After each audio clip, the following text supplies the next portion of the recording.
It is our mission to embrace the... We shall also strive to take all of your requests, but to never, under any circumstances, play those requests. It is our mission to offend as many people as we can in the shortest time possible. We shall always remember that no matter how pointless and stupid the things we say are, we shall present them in such a way that they will be lessons that will last a lifetime. We shall strive always to do nothing and to be mean.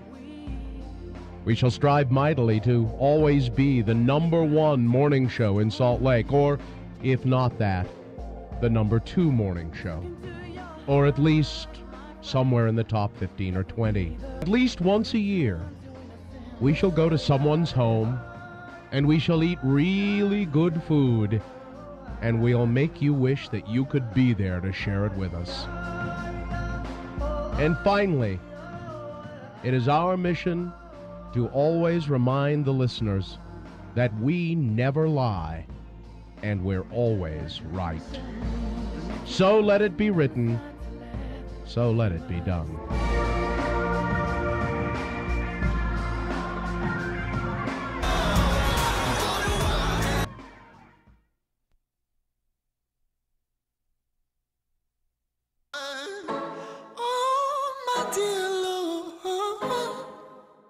Bill. Gina. No! Not Richie! Yeah. No, I'm sorry. I can't No. on this day? No. Why Well, can't, you why can't I can. on this day? Yeah, you can. Just don't do that. Okay. Why did you play that song? Because on this day I wanted to, and I picked it, and that will be a song that you will be tired of by the end of 2018. I'm already tired of it. That will be a It popular hit. I guarantee you're it. predicting. Mhm. Who is that? That song. It's a band called The Unlikely Candidates. That song made me tired listening to it. Nope. I'm done with it. It's, oh I my see- dear Lord. I see why you like it. It's very Panic at the Disco-y. And then you add in a sprinkle of Imagine Dragons. I thought it was bit. from Hamilton. That's what I. Is that from Hamilton? Oh, did you see what the internet said about Hamilton yesterday? Some rogue person wrote an entire episode of Glee as if they would have covered Hamilton songs. Some super fan of Glee And Hamilton. and Hamilton incorporated. Because they a would have whole done episode. that. Yeah, They would have absolutely. done that. Let's do a Hamilton. Yeah, they totally would have done Yep. it. Yeah. But the show was over by the time Hamilton. Let's have that kid in the wheelchair be Hamilton. He's not really in a wheelchair. I hated that show. Yeah. Glee. I feel like you liked it until you found out the kid in the wheelchair really wasn't Sort of. wheelchair bound. I watched it for maybe a season, And by the way, and then I ceased caring. you played, the Bill, Gina, no, not Richie. Uh-huh. Lou Diamond Phillips is on my S list. Again. Because Why? this is the second time he has canceled on us. Oh, he was supposed to be at Yes. Sundance yesterday? Yep. Yeah. He was on the schedule, didn't you? Lou Diamond I want to know why. on my list. You know who's on? You're on my list, Richie. Yeah? I don't because yesterday we interviewed Believers. Yeah. Believer. Believer. That's right. The Imagine Dragons and the LGBTQ and all that. Yeah. And we interviewed somebody from that film. We interviewed the director of photography. Very nice guy. He was great. He was very Good nice. interview. We'll play that this week sometime. Yeah. Floquet is his last name. Yeah, Anton Floquet, and he was very nice, and he was interesting enough. Uh-huh. But we didn't have Reynolds. Nope. And we didn't have the director. Nope. Why was that? Well, let me tell you, we went the route of trying through the record label to get Dan Reynolds. Nope. We tried through the production house to get the director. Nope. When you say nope, you make a request and And they go, actually, unfortunately, they have media requests for their time otherwise. Well, they won't be able to do that. I'm really glad that they were on a local show that promoted that big concert. Sure. That plays their music all the time. The Doug Fabrizio show on KUER. Yeah? yesterday. Yesterday. So I'm really glad they were on that show. Because Doug plays Imagine Dragons, and he promoted their concert big time, and, I will tell you off the air why they got that, if you would like to know. I would. Okay? I want to know who's sleeping with who. That's what I want to know. Figuratively, of course. But yes, there is some of that. Who's in bed with who? Yep. Yep. Are we in bed with anybody? No. No. No one likes us. We have bed bugs, Gina. We've got their mattress. Do we have mattress for a mattress? No one cares for us. No? No. We are not well liked. Maybe guys- we need a liner. Radio from L. Not well liked. You make it harder and harder on me as the producer year after year, year over year. Because That's we're probably terrible? true. Yeah. Because we're terrible people. Like, hi, Richie. Oh, yeah. For who? Oh, yeah, no, not Yeah, them. no. Oh, no, we them? don't want them. No. Is it just you? Maybe? Why- you really need to go work for a show where Where nice people are. The morning show hosts are nice. Yeah. That people like them. You could do big things for a show that is light. Yeah, like, Now, how many times have we tried to get Orrin Hatch on our show? Well, but I mean, he's on radio all over, and we are told, oh yeah, no, he will never come on. No, I that would show. never come on that No. show. No. Never, never, never. No. I don't. They're not liked. I hear. It would hurt my reputation to be on that show. Although, you know what people like is our ad campaign. It must be playing kitties? more or something, or the billboards must be up more Kitties because and I have puppies? more people saying, Really? "Oh, A puppy. puppy." Can't we all? We're the kitty and the puppy show. Can't we all agree that And that's adorable? And I actually have people, and I could have lied, but I haven't. But they've said, "Is that your new puppy, Riley? Is that Yes. Riley?" Oh, you on should your-" have said yes. And I didn't want to lie. Yes, and Gina. Yeah. And that kitty, that's my little kitty Klaus before his eye got all goopy. It was right when he was a kitten, he didn't have a goopy eye. Now he's got He the grew into the goopy eye. permanently goopy eye. All right, let's take a break here. We'll officially begin the program coming up in just a second. And we'll take your check-ins, 877-602-9696. We want to know what you're doing with your day, what's going on, how you're feeling. You know, and I wake up every morning, and many, many mornings, I have a song stuck in my head. Mm-hmm. When I wake up, Uh-huh. an earworm. A song keeps rolling through my. You got a song stuck in your head this morning? When you check in, tell us what song you have stuck in your head. You know what? Mine is "Away in a Manger." Really? The Christmas song? Yeah. I'm not kidding you. I walk from my car to the studio here across the street, and I'm going, "Away in a manger, no Away in a crib manger. It's because it's nice and peaceful. That makes Lay sense. down." It goes through my head almost every morning. Almost every. And then when I leave, it was for some reason "Away in a Manger." There must be I a think- visual thing. I think it has something to do with the cadence of the song and the cadence of my walk. I love that. Yeah. So what song is stuck in your head this morning? Check in. Tell us what you're doing and what song is stuck in your head when you woke up. 877-602-9696. When you're thinking about Valentine's gifts this year, might I suggest a different kind of gift? Like what? Haster Games. So go to 6831 South State. You can find them online at hastergames.com. And here's why.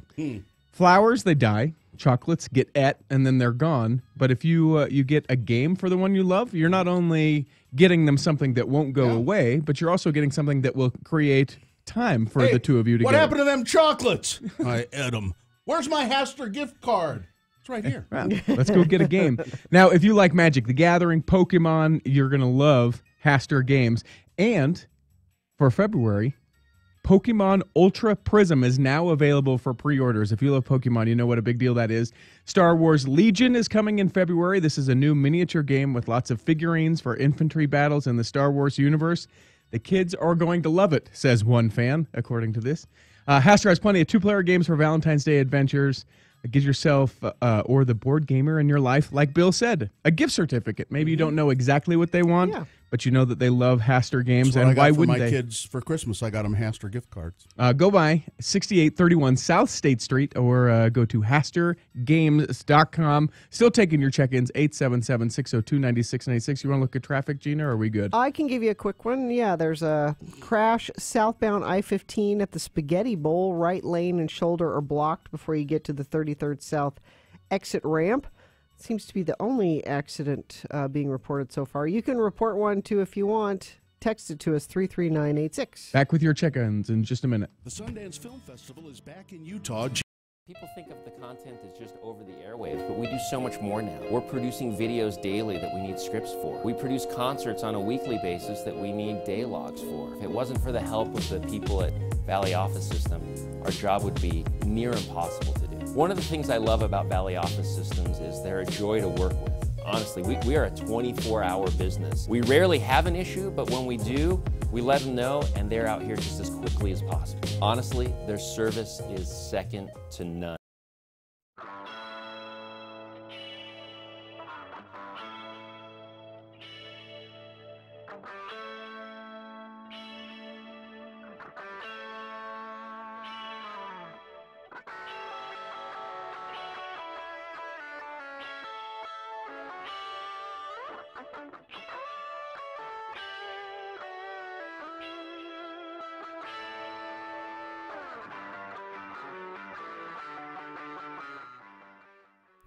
It is the 23rd century. Humans have left the lowly confines of planet Earth and have sought their destiny among the stars. While many things have changed, one constant remains: the need for young men to venture forth and do the work of the Lord. This is the tale of two such men who, at the age of 19, have answered the call of their bishop and are embarking on a 2-year mission to spread the gospel throughout the galaxy. This is the story of Space Elders. We begin our drama at the Space Bus Depot in Provo as our fine young missionaries-to-be, Lehigh Christiansen and LaRon Butch Jinson, arrive in Happy Valley and await transportation to the MTC. Hi, I'm Lehigh Christiansen. Isn't this exciting? Oh, is this your first time in a space bus depot? No, I mean getting your mission call. Well, it was either this or a stint in the Space Marines. This way I'm out in 2 years and my parents are still happy. I've been waiting for this day since I was 8. I've been putting galactic credits into my missionary fund for the past 11 years. Oh. I can't wait to get into the field and start finding people to convert. Wow, you sure are in the right place. Well, my folks promised me a new land speeder if I found some way to avoid getting sent home early. Oh, looky, there's a droid over there holding a sign with my name on it. Must be our escort to the MTC. I am Decon 1. If you will follow me, I will show you to the MTC and get you settled into your quarters there. Sure. Yeah, whatever. Later, we find our strapping young lads in the midst of their indoctrination. Butch has just been told that he will have Lehigh as his companion for the next 2 years. Hey, wait a minute. 2 years with this guy? You don't seem overly enthusiastic about the prospect of spending 2 years with me. I'm not. Well, I think it's a keen idea. If you two are through, I would like to commence with your indoctrination. Here at the MTC, you will be given memory-enhancing implants. At the same time, a universal translating device will be placed inside your skull. You'll be outfitted with the latest in missionary technology, a laptop computer which contains the Bible, Book of Mormon, Pearl of Great Price, and the Doctrine and Covenants. It also serves as a holo projector to allow you to show your prospective converts those wonderful animated tales from the Book of Mormon, which have been loved by millions for centuries. You will also be issued a Mark 32 10-speed bicycle with hyperdrive and one of those cute luggage racks on the back. These bikes are capable of warp 9.3 and have a cruising radius of over 270 parsecs. You will be shown how to properly care for your hyperbike, and you will be responsible for its upkeep. Any questions? Yeah. Implants? Like inside my head? Yes. Keen! When do we start? Will Butch let the fine folks at the MTC put equipment in his head? Will Lehigh volunteer to do it for them if it'll get him into the field faster? Does the Mark 32 Hyperbike come with a luggage rack standard, or is it a dealer add-on? Tune in next time for the answers to these questions and to hear our elders say... What you doing, Butch? Reprogramming my name badge so that instead of Elder LaRon Jensen, it reads Butch. I think the manual prohibits tampering with the MTC issue equipment. I'm sure it does. Hey, you want to help me put some fender flares on my bike? On our next kidney-wrenching episode of Space Elders.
Radio from Hell on X96.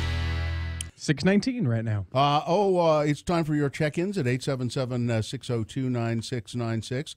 And it's also time to officially begin the Radio from Hell show. Brought to you by Lucky's Auto Credit, where $77 on a job gets you a car. 2 locations, Salt Lake City and Ogden. For program details or to apply online, visit luckysautocredit.com. The moon is 35.6% of full. The moon will set today at 11:23 a.m., today being Tuesday. It's the 23rd day of January in the year of our Lord 2018. Ding. And this is North America's most delectable radio broadcast.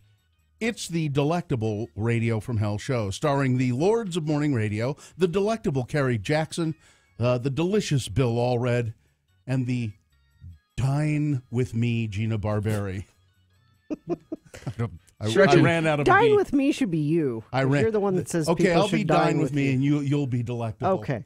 Gina Barberi, the senior executive producer of the Radio from Hell show and lady in waiting, filling in for Kerry Jackson, who's in Florida, is Richard Thomas Stedman.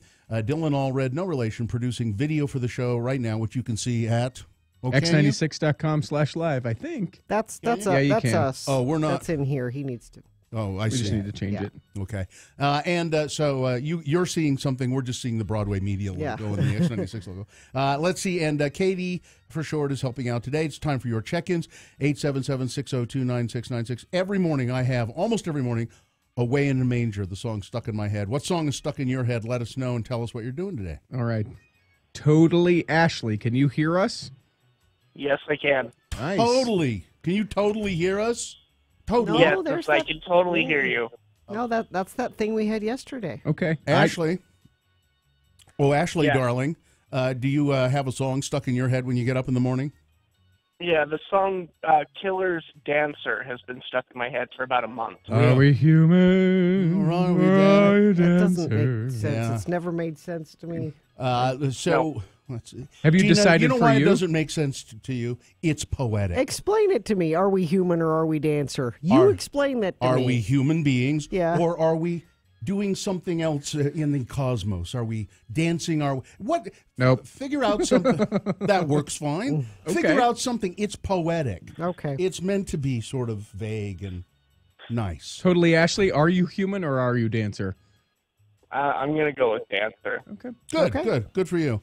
Totally Ashley, always nice to hear from you. Have a wonderful day. Thank you. You too. All right. We got a text here from, we're military from Utah Hill Air Force Base, but we're currently stationed at the Pentagon. Well. Just want to say hi. We really miss your show. Radio shows out here are awful. Meg, the manager, has had a beautiful trauma by Pink stuck in her head. The radio shows out there are awful, but the people who do them are well-liked. And that's more important, don't you think?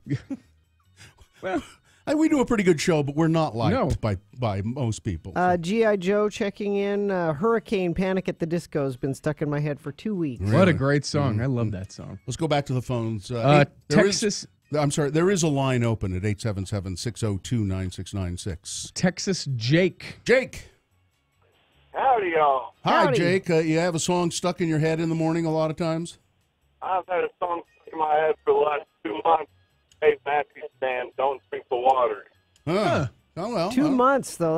You got to get rid of that. Yeah. You got to purge that somehow. No, my daughters love that song. Let me purge that for you, Jake, right now.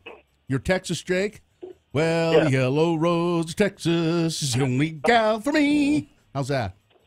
That's the song that stuck in my head. Or how about when the moon is bright on a Saturday night? No. Deep in the heart of Texas. I The think half skies the at night are big and bright. yeah. Oh, is that what is it? Stars at night are big It's and not. bright. Oh, it's not when the moon is bright. No. Oh, okay. The stars at night, Stars at night. The stars at night. It's been big- years since I've heard it. So and even longer since you've been to Texas. yes. Yeah. For sure. Yeah, I haven't been to Texas for a long time. And you know what? I'd like to never go back. Sorry, I know you want to go back, Jake, but it's not the place for me. I already told you I'm taking my back with me whenever I go back. All right. Thank you. I get Thanks, Jake. shotgun. Thank you. See ya. Jake. Teacher Emily checking in. I woke up with rock lobster buzzing in my head. It's going to be a good day. Scott. Scotty. Yes. Hi. Hello. Good morning. Hi. What song stuck in your head when you get up in the morning? Oh, gosh. It changes. One of them, the one today is Jane something or other, Let It Go. Jane something or other. Let it go. When you say let it go, I think Frozen. Yeah, so Yeah. The Let It Go, Let It Be, Why Don't You Be You, I'll Be Me. Oh, that yeah, one. yeah, yeah. Yeah, I don't can't know think what of who that that is. is. Just let it go. Just let it Yes, be. It's sir. a R&B. So- What are you doing? Oh, sorry, yeah. Why are these calls all so distorted? I and have awful? no we're idea. having some phone. This is there's a phone issue that happened yesterday. The calls are distorted, and Yeah. what kind of phone are you talking on, Scott? You know, I don't even have a smartphone. I have a flip phone, and I'm on the front runner, so that could be an issue. No, Maybe. you're not the only one we're having problems with those. You wanted to add something, and then we'll let you go. What do you want to say? Yeah, you were talking about delectable earlier. Mm-hmm. I'm a school teacher, and sometimes my students bring in fidgets like fidget spinners or whatever. Mm-hmm. A couple days ago, like Thursday last week, a guy brought in a can of tuna, an unopened can of tuna, and that was his fidget for the day. He just kind of what, flipping just it around in his spinning hand. around, or what? Yeah, no, he had a little bit of duct tape on it. At first, I thought it was a hockey puck. He was spinning it around. At recess, he was running around kicking it, and you know, whatever works for you, man. So it's special ed you teach? Is that what it is? Special ed? Not everyone can know. afford it. All right. A fidget spinner. All right. Thanks. Well, thanks. Thanks, Scott. See ya. C.O. Bacon checking in. I shot the sheriff. Stuck in my head. shot the sheriff. One last phone call. This is Dave. Oh, Dave. Good morning. Good morning. Thanks for checking in with us. What song gets stuck in your head in the morning a lot? Poisoning Bitches in the Park by Tom Lehrer. Really? Yeah. Do you know that song, Gina? I know that song. It's Tom Lehrer was a satirist, and he wrote very biting, satirical songs, and yeah. That's the one that goes poisoning pigeons in the park. No. Yes. No idea. Very much so. It's just yet one of the many things you have no idea Nope. about. Listen, do you have Spotify or something like that, Gina? Yeah. Just look up Tom Lehrer and listen to some of his stuff. Okay. You'll be amused. Well, thanks Very much so. Thanks for checking in with us, Dave. Have a beautiful day. You too. See ya. This phone sounded okay. I don't know what it is. There was something wrong there. There were issues.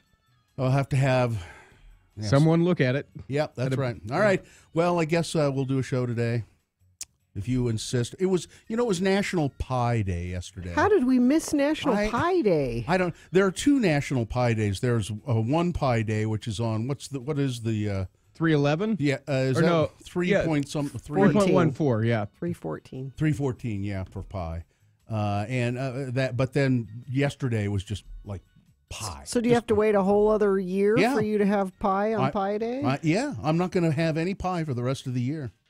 Well, we can get you a free slice on March 14th. Okay. What kind of pie do you want on March 14th? Boy, I haven't had a coconut cream pie for a long time. Tell you what, if you are nice to me at least once between now and March 14th, Penny Ann's, I'll take you to Penny Ann's so we can get some coconut cream pie. All right. Okay? Yeah. Okay, thanks. All right. Quick look at traffic, Gina? I'll just go tomorrow. You can't wait till March. Let's see. We got a freight train stopped at 5th South in Bountiful. No one's able to go east or west over the railroad tracks there, so that's going to cause some major slowage till they get that moving again. Crash southbound I-15 at the Spaghetti Bowl. Right lane and shoulder are blocked before you get to the 33rd South exit ramp. That's traffic. All right. Sundown, you better take care. It's the all-knowing suit. That's what's stuck in his head. You know what's stuck in my head is What? 8, the number for zero res. Yeah? Because my carpets are filthy. I have some rugs in my house. I don't have a lot of, mostly hardwood floor. But so I keep looking at those rugs thinking those need to be cleaned. And they'll take Zero Res will take them and clean them. Yeah, they for did you. it once before. 28880. That's 801-2880. I know you have tile though, Bill. You should have them come do your tile or your countertops. Mm-hmm. I have them reseal my countertops a couple times a year. It's good for if you have a natural stone countertop. It's good to do that a couple times a year. Now, Zero Res right now, because January is their anniversary, they're offering a throwback pricing sale. 3 rooms cleaned for just $89.95. That's 3 rooms, $89.95, and this is only in January, so you better get on it. Call 801-2880. That's 288-9376. Set up an appointment. Zero Res, they do a great job. They'll clean your carpet, your tile. They'll clean your seal your countertops. They'll clean your glass shower doors, whatever you need. Mm-hmm. Just call them Zero Res. Big boy news and an X poll coming up next. Keep the radio on. A 1 hour.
6 Radio from Hell. Richie, Yep. you know about this kind of stuff. Okay. I went to, I like to get some water in my big water bottle, my Cotopaxi water bottle in the morning, and I like to put a little scoop of ice in there. And there ain't no ice in the ice machine. They're probably cleaning it out. I've seen that happen before, Sure. but then like the next day there'll be ice in it. Right. Well, if they're cleaning it out. They probably turned it off yesterday, and they'll probably start making ice again today, but they probably turned it off yesterday morning. Haven't had a chance to scrub it yet. We'll scrub it this morning. This is very inconvenient. How dare people inconvenience me in this way? But they're trying to keep your ice clean. Would you rather have dirty ice? No, I would rather they do these things in the wee hours where it doesn't affect me. It's all about Bill. Yes. You're going to get the ice taken away, Bill, if you're not nicer. It is all about me. It is. I'll admit that freely. I work hard here. I don't like being inconvenienced by a lack of ice. The water in the drinking fountain's pretty cold. I didn't even know we had a drinking. Oh, it's Over by the bathroom. Yeah, no, I don't like to use that fountain. It's too close to the bathroom. He doesn't trust it. Okay. Is there a solution I can offer that will actually solve your... Okay. No, I got a bottle of... It's not cold because you've shirked your responsibilities again and have not put the bottled water and the Coca-Cola and the Dr. Pepper in the refrigerator. He's been with us up in Park City. He could have come in early. He could have come in late yesterday and done it, but no. Again, inconveniencing me. Is it time for news? I hope so. It is. Big Boy News brought to you by... Get unlimited 1.5% cash back plus a $100 bonus with Power Cashback Credit Card from Security Service Federal Credit Union. Restrictions apply. Get details at ssfcu.org. I'm just kidding. I know how to roll with the punches. I do. People just need to stop punching you. That's I know the how to problem. roll with them. Anyway, so tsunami. There's a snow. No, it's not. There is not a tsunami. There was a worry of a tsunami. It seems like we have every once. Now there was a large earthquake, very large earthquake, 8.2 magnitude, off Alaska's Kodiak Island, and it prompted a tsunami warning for a large part, or as the news people like to say, because they get bored with saying a big section or a large part, a large swath. Oh, I like a swath. Of coastal Alaska and Canada's British Columbia, and the remainder of the U.S. West Coast from San Francisco on down was under a tsunami watch. So there's a tsunami warning and a tsunami watch.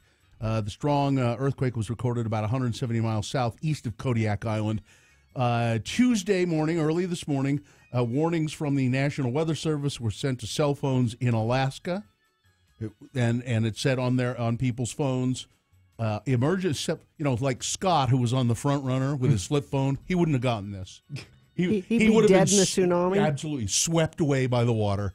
But the emergency said, emergency alert, tsunami danger on the coast. Go to high ground. This is not a drill. Or to which move people inward. would look at and say, yeah, like that.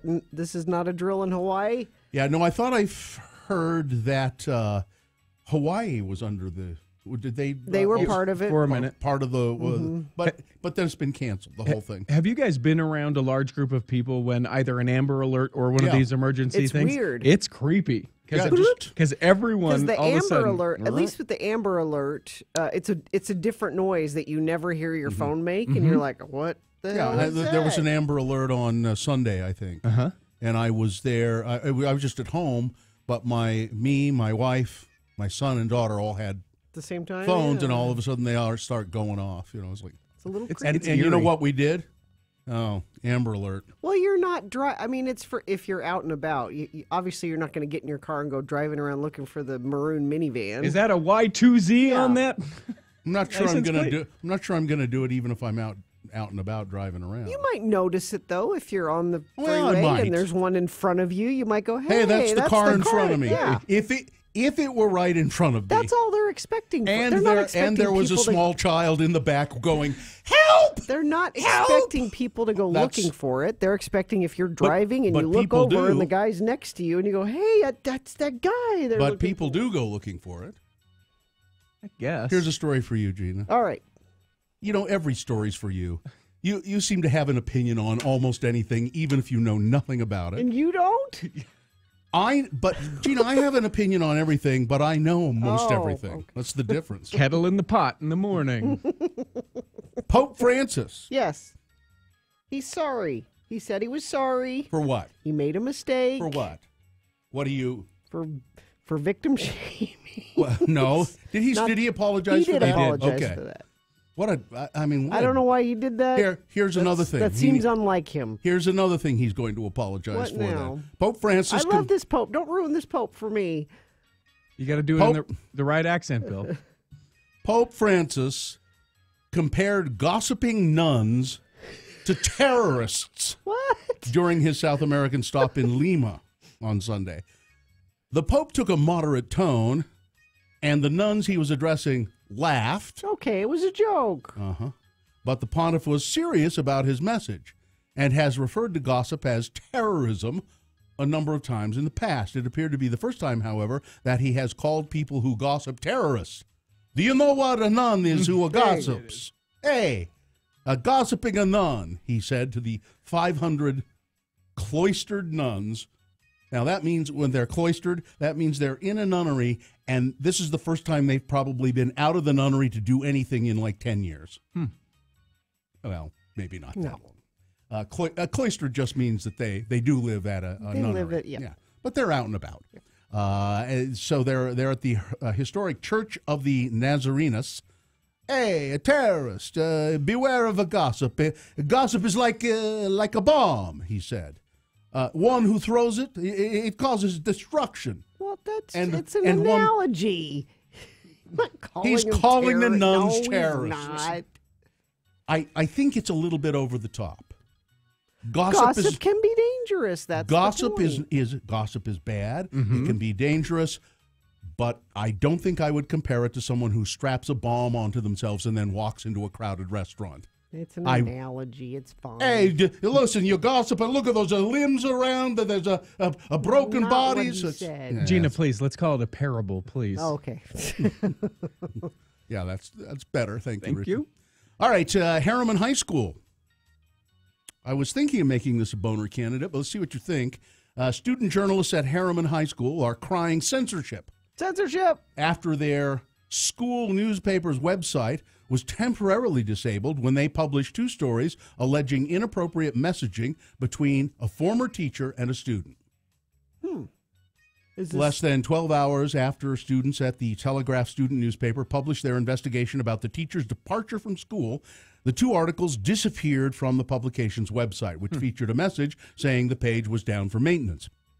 When the site resumed functioning, the story about the teacher no longer appeared. Was this alleged or was it proven? Or well, let's find out, shall we? Alex Souza, the paper's advisor, said Monday that the Harriman High administrators had told him to take the site down in response to the student stories about their former teacher. The students, in their tenacity, posted the story, this is a quote, posted the story that they had written, and when the administration found that, they called me early in the morning and told me to delete the story and also to disable the site, Sousa said. Now, school administrators are reviewing the students' investigation before it can be republished on the site, he said. I guarantee you, it will never be back. They told me that they will be reviewing it for quite a while before they actually come up with a decision on whether we can run it or post it. Now, also, they have told me the students aren't allowed to post anything on the website. Everything that gets posted on there, I have to do personally. A spokeswoman for the Jordan School District distributed a written statement Monday saying the district supports thought-provoking, informative, and accurate reporting in student publications, but the statement did not directly address the Harriman High students, their story, or the website. It is the responsibility of student advisors, administrators, blah, blah, blah, blah.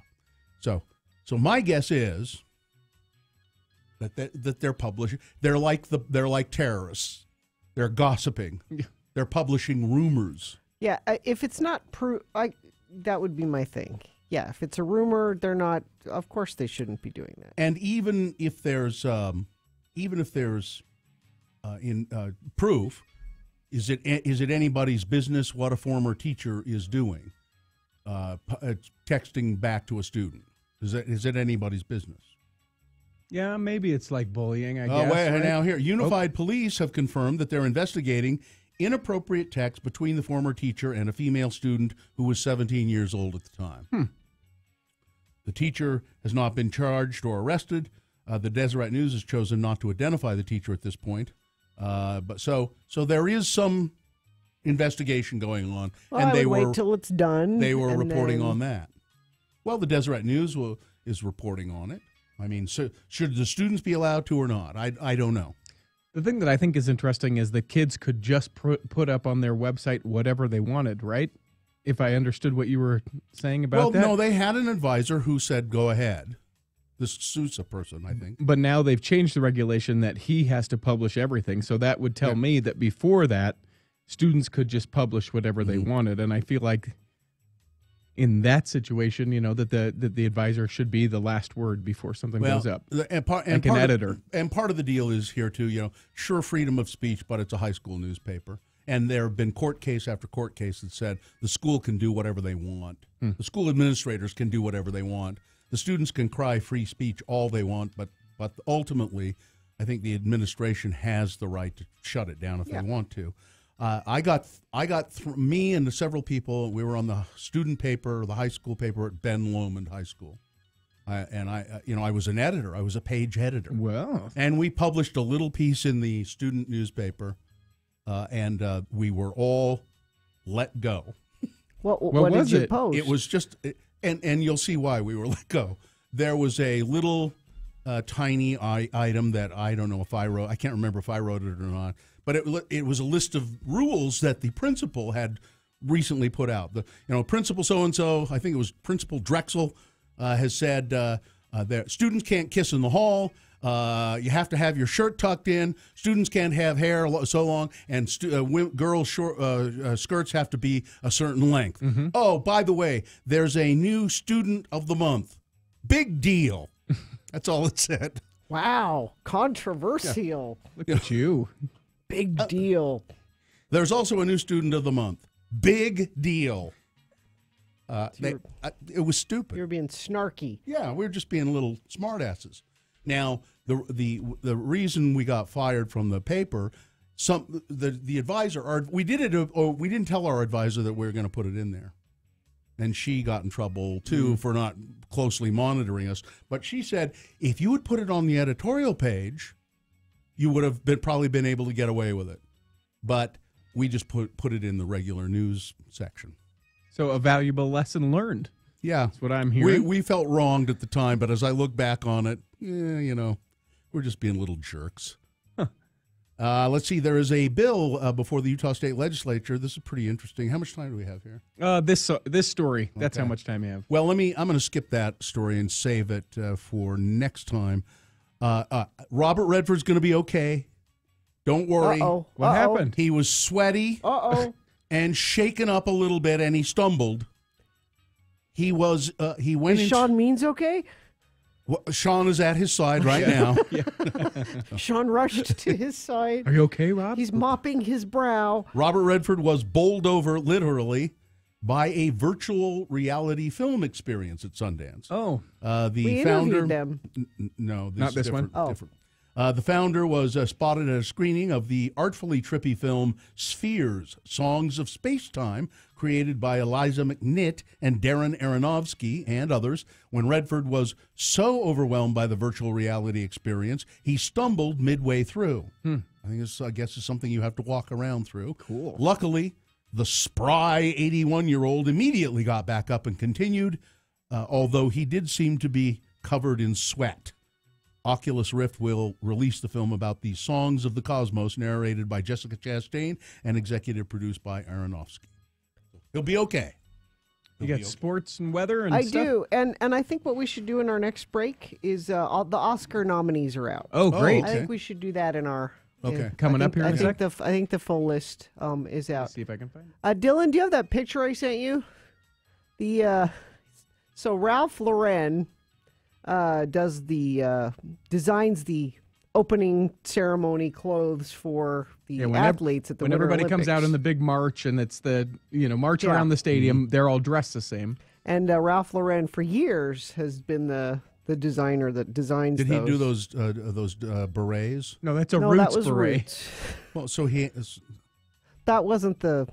That was a different thing. All right. So I'm so excited because I want this whole outfit. Because you know how I'm the American flag girl, you know. So it's, and if you go to x96.com/live, you can see it's just a model. What's his name? That's a woman. It's a woman. Yes. Huh. So it's a red, white, and blue coat, and it's red, white, and blue. Oh, it's fringe gloves. You see how I feel? You see how I feel?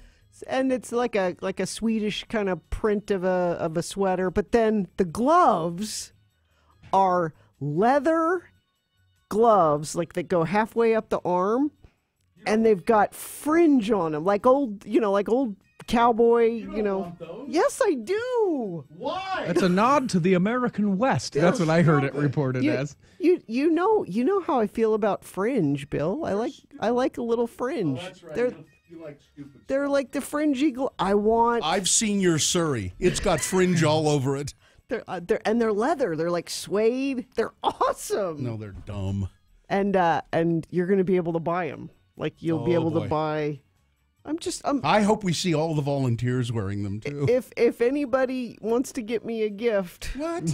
Get out of town. Get you an Olympic outfit? I want the Olympic. I want the whole thing. I want the coat. No, I like the sweater. I like the sweater. It's got an American flag. What do they call those? It's like an emblem. It looks like a shield, an American flag. Forget what they call those. Now, but the fringy gloves. I want the fringy gloves. And see, that's not where They're I thought you practical. That's why I didn't think you were going with that at all. Did you know the temperature can be controlled by your cell phone? In the coat.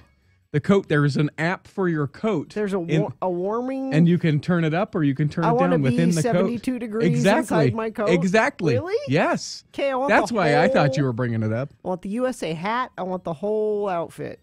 So that's sports? What's the Olympics? Okay. You want me to tell you about how the Jazz lost again? You don't want to hear that. No. Nobody wants to hear that. I want to hear more about your Surrey with the fringe on top. Chicks and ducks and geese better scurry. When I take your climate change report. It is going to be warmer today, 41, partly cloudy.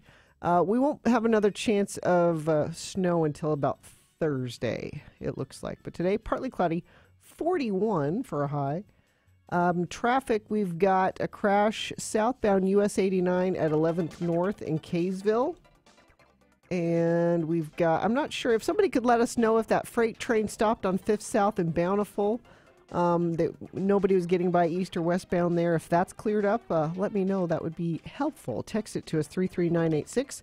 Brought to you by National Auto Plaza. Who builds the best trucks? National Auto Plaza does. Lifted accessories you haven't even thought of yet, all to take your next adventure to a whole new level. National Auto Plaza. So the Oscar nominations are out? Yes. What do we got? We got them? I don't think that they're out. Yeah, they are. Okay. I'm trying to find a list like, here's Best Actor, and I can't find that on the internet right now. I've got them on Twitter. Okay. Well, let's then go to Twitter. I've got them right here. Okay. Directing. Mm-hmm. Christopher Nolan for Dunkirk. Okay. Jordan Peele for Get Out. That's cool. Greta Gerwig for Lady Bird. Mm-hmm. Paul Thomas Anderson for Phantom Thread. And Guillermo del Toro for Shape of Water. Best Picture. Yeah. And remember, for Best Picture, for some reason, they always put like 15. Here's all the movies that came out in 2017. Are there 10 now? Is that how many they do? There can be up to 10. There doesn't have to be. So here are the Best Picture. Call Me By Your Name. Darkest Hour. That's the Gary Oldman. Winston Churchill. Dunkirk, which was awesome. That was a great movie. Yeah, it was very engaging, but it was. So I have heard people criticize it, saying it was kind of cold. But anyway, go ahead. Well, it's a war movie. Get Out, Lady Bird, Phantom Thread, The Post, which Richie said was sort of boring, but then got better. No, I mean like good, right? Like amazing He performances. just wanted a sex scene. But I or a no, I car just chase wanted it or- to be like, yeah, car chasing Yeah. or like, oh, I can't believe this, we're gonna get you kind of thing. He wanted to see Meryl Streep and Tom Hanks get it on. Yeah. No, I didn't. The Shape of Water Uh-huh. and 3 billboards outside Ebbing, Missouri. Let's see. We've got Best Supporting Actress. Mm-hmm. Laurie Metcalf for Lady Bird. Mm-hmm. Allison Janney, I, Tonya. Mm-hmm. Leslie Manville, Phantom Thread. Octavia Spencer, The Shape of Water. I didn't even know she was in that. Have you seen? No, I have not. Is it still playing? Yeah. Yes. Okay. I think I need to see that because apparently Shape of Water has more nominations than anything else. Mm-hmm.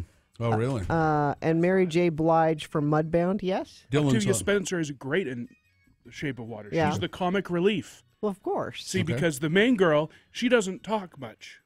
Well, she's mute. Yeah, and then Octavia, and then Octavia Spencer, she talks a lot. You see, so they're. Did you like Shape of Water? I did. And so the main girl nods a lot. Yeah. And stuff. gestures. Yeah. Okay. Best Animated Feature, Boss Baby, Coco, Ferdinand, The Breadwinner, and Loving Vincent. Okay. Did you see Loving Vincent? I did see Loving Vincent. And it's like his paintings come to life. Every kind of? frame is hand painted in his style, in Vincent van Gogh's style, with like a dude with a paintbrush. Really? It took like 8 years and 20,000 paintings or whatever. Wow. Okay. Lead actor. Yeah. Timothée Chalamet. I know. Call you by your name. Yeah, and he was in Lady Bird. So. Okay. Daniel Day-Lewis. Who will win? Of course. Because it's his last movie ever. And Meryl Streep will win. No, she gets nominated all the time and never wins. She's great though. Daniel, I can never remember how to say his name. That's Perfect. It. That. Gary Oldman and Denzel Washington. No, Gina, Gary Oldman. And Denzel Washington, I can't even tell you what movie Denzel Washington was in. Don't you just nominate Was it Denzel the Picket Washington? Fences? Was it Picket Fences? No. I think it was last year. I don't know. I think you just say, and Denzel, because Sure, it's as Denzel. always. Director? Did I do director? I did You did. director already. Let's see what else we have. When are the Oscars? February, right? Yes. Yeah. Okay. Let's see. Best actress. Okay. Sally Hawkins, The Shape of Water. Okay. Who doesn't talk? How could Doesn't she talk get a lot. nominated for not talking? Doesn't talk. You can do a lot of acting without talking, Gina. Acting with your face? Yep. You should try it, Gina. Be great for the radio show. I would rather you try acting on your face. Yeah. Frances McDormand, 3 billboards. Margot Robbie for I, Tonya. That's kind of surprising. Yeah. Saoirse Ronan for Lady Bird. And Meryl Streep. Of for course. The Post. Those are the main ones. She's won 3 Oscars, Gina. Yeah, and she's been nominated like 15 times. Yeah, so what do you want? You want her to get all 15 of them? No, you said, oh, and then she'll win. She doesn't always win. Good. We don't need to go into the... I'm bored with Meryl Streep. She's been nominated 20 times. Yes, and she's since won 3. 1979. So it's not always a given that Meryl Streep will win. It's a given that she'll always be nominated. Pull up documentaries. We don't need to talk about them, but to find out if we those interviewed some people yesterday who had 2 films on the short list. Oh, to that's be right. Nominated for a documentary. I'm wondering if one of their films made it. I will have that when we come back. Okay. Because I got out of that, and now I have to go look for it. You know, I hope that there are no accidents involved with this year's Oscars. Me too. But if there is an accident, I would suggest that somebody call the advocates. UtahAdvocates.com. Maybe Robert Redford, he was a little shaken up at that VR experience. Okay. Call the advocates, Bob. The Utah Advocates, if you've been hurt in an accident of any kind, call them and check and see if they can help you. Help you navigate the horrible ways of insurance companies, the medical profession. They can help you. If they take your case, they won't charge you any money up front at all, and it's free to call them, too, and they don't charge you any money. They will check it out, and if they think you have a case, then they'll help you through everything, and then if you get a settlement, if they get you a settlement, that's when they take a fee. Any kind of an accident, too. We're talking about car accidents are, of course, the most common, but slipping on the ice, dog bites, all that kind of thing. They handle it. So call the Advocates, 801-355-5550, or go to their website 24 hours a day, 7 days a week. There's a chat feature there. It's utahadvocates.com.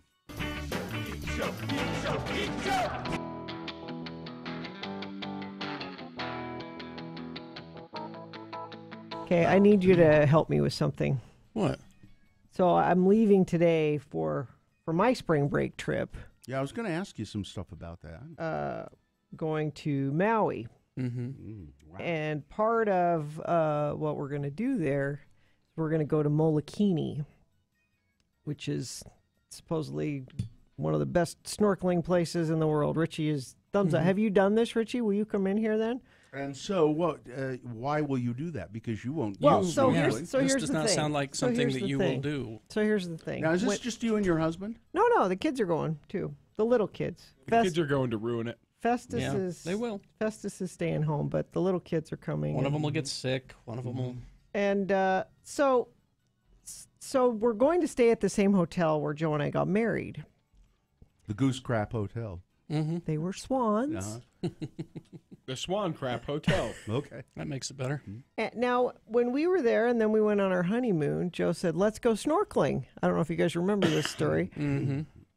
We actually played it on Best of this Did last. we? No, I'm just teasing. But Maybe. you guys had the flu or something. Didn't Well, you? there was that, but then we said, we're here, we're going to do stuff. Mm-hmm.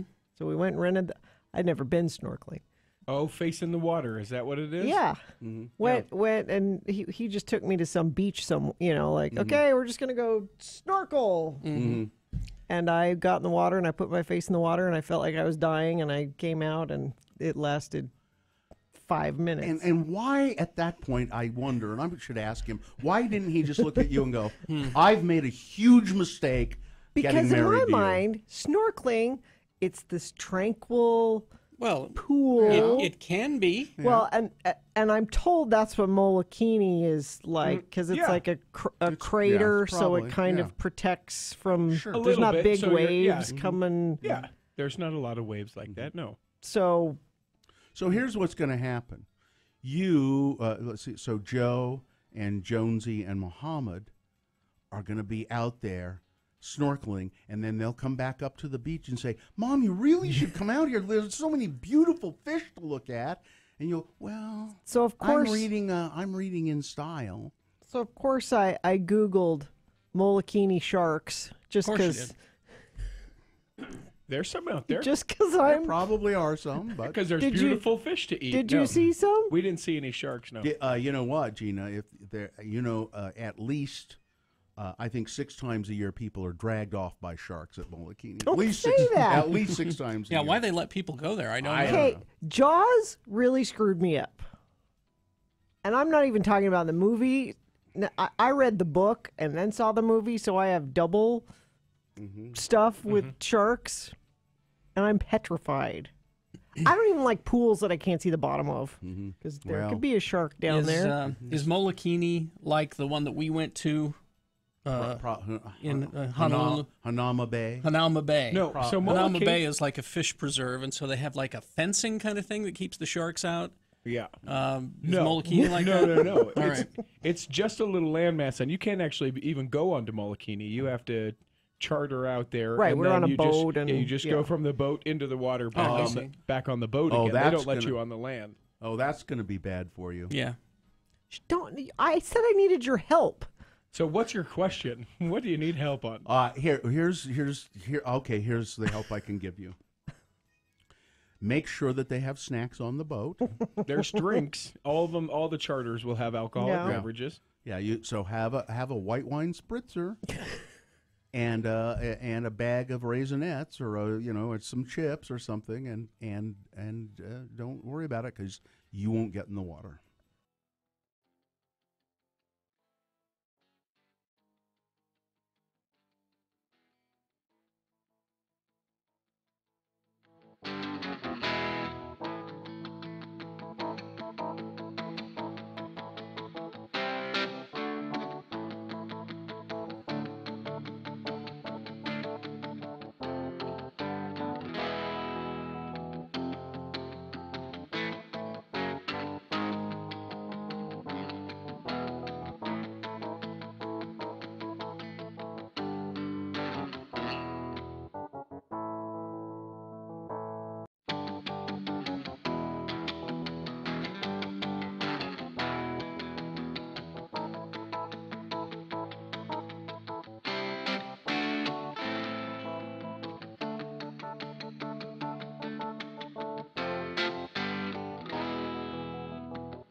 Radio from Hell. 7:04. Can we be serious for a second? I've got a question for you, too. Okay. All right. Okay. Now I'm going to ask you this question, and I want you to know that you don't infer anything from the question I'm about to ask you. I'm not going to infer anything from your implication. Yes. You have both been married before, and you're no longer a part of those marriages, and are remarried and are seemingly happier in your current situation. Oh, I'm sorry. Yes. So my question was, or is rather, how do you go from that was horrible before to hope and betterness in the next relationship, right? If you have to ask that question, don't go there. You think? You have to ask that question. It's not time to get married again. So I'm going to open up a little bit. My first marriage was horrible. It wasn't always horrible. Really? It was really great when we were dating and for about the first couple of months, and then it was just enduring. So you were married to the wrong person. Sure. Marriage isn't the problem. Okay. But marriage is not something you should be afraid of. Okay. You were married to the wrong. Stop. He's being serious. I am too. But if you have to ask the question, it's not time. But so the question that I have is because it was great before and then ended up being terrible. I'm dating someone now whom is great. Who you know what I'm betting? What? You're great now with her is better than it ever was. Absolutely. And that'll happen until you get married. But stop. But here in the back of my mind, I mean, this is 100% truthful. Yeah. In the back of my mind, it's, okay, so, I kind of liken it to like the sticking your finger in the electrical socket, right? If marriage is the socket. Don't do that analogy. That's not. Okay. But I look at it and go, okay, well, burned. And so how do you get past the thing where you go, well, it was great before. She's a completely different person. Don't put any of that on her. That's not fair. No. You were married to the wrong person. Can I tell you, this is the secret. You want the secret? Yes, please. If you're married to the right person, it's easy. It's the relationship is easy. No, I'm saying it makes total sense in your. It's not.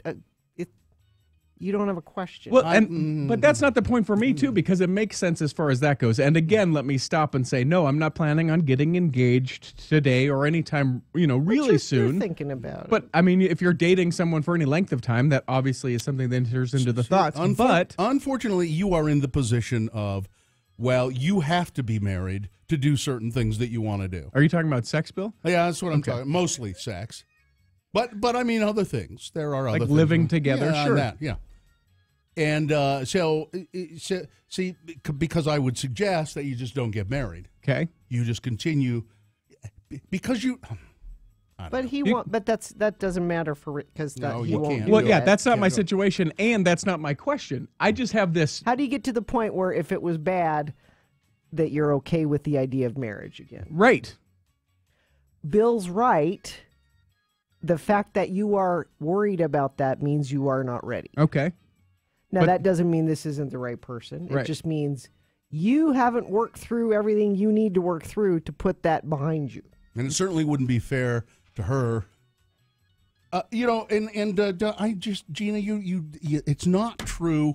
If you say that your marriage is easy, you're lucky.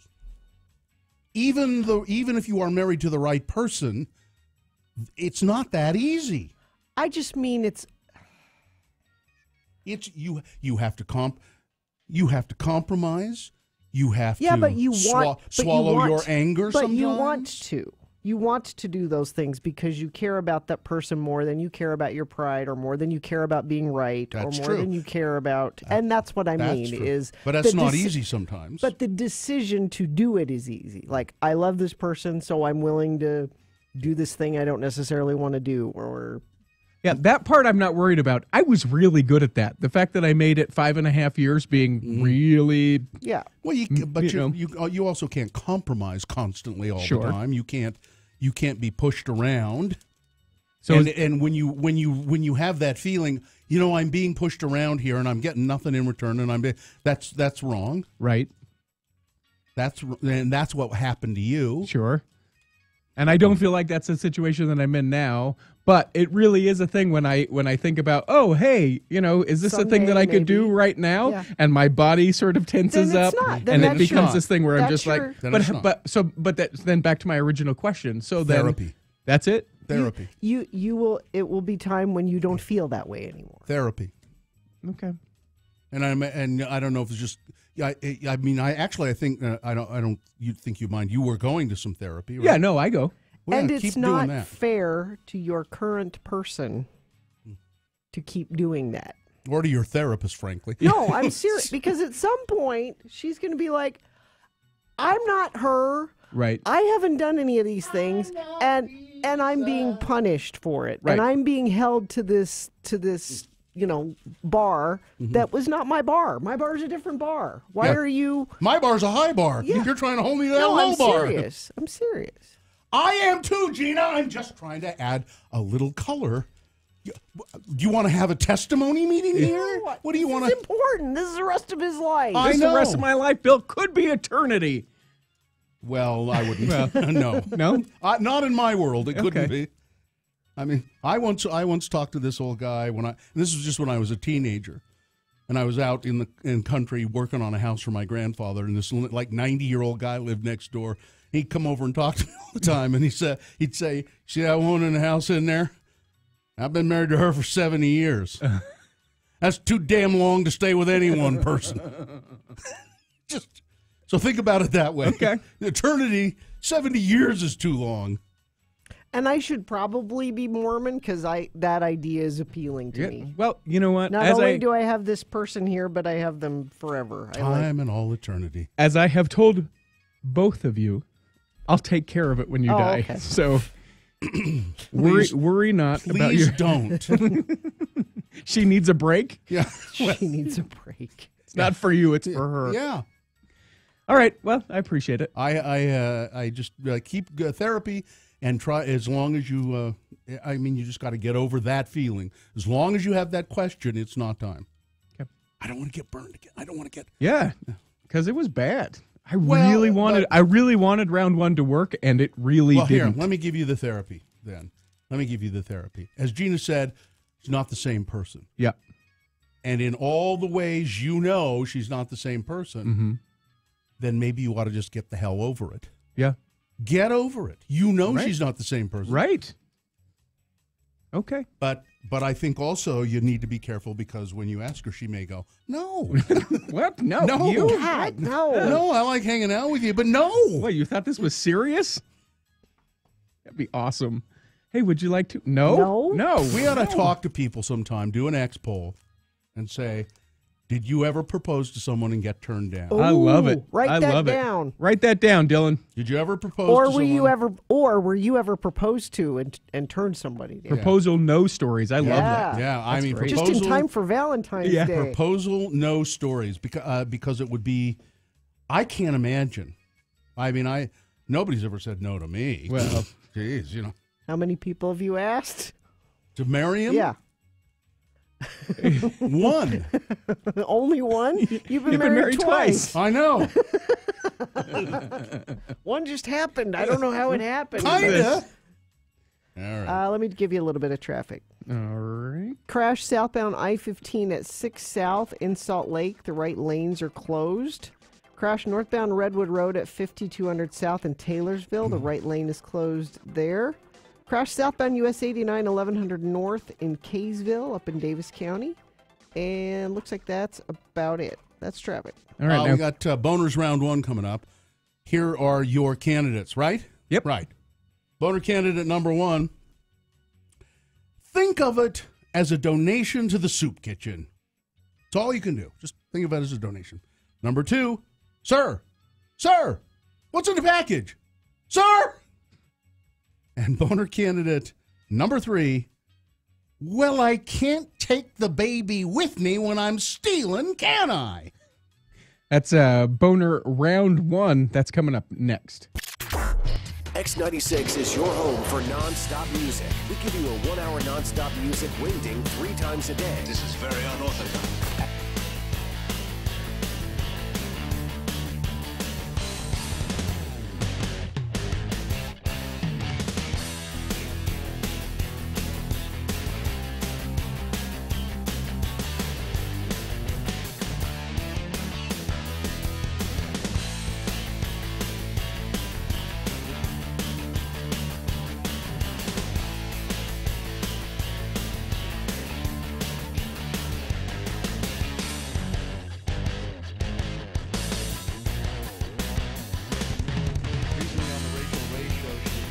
promoting her new fragrance, which she calls Fancy.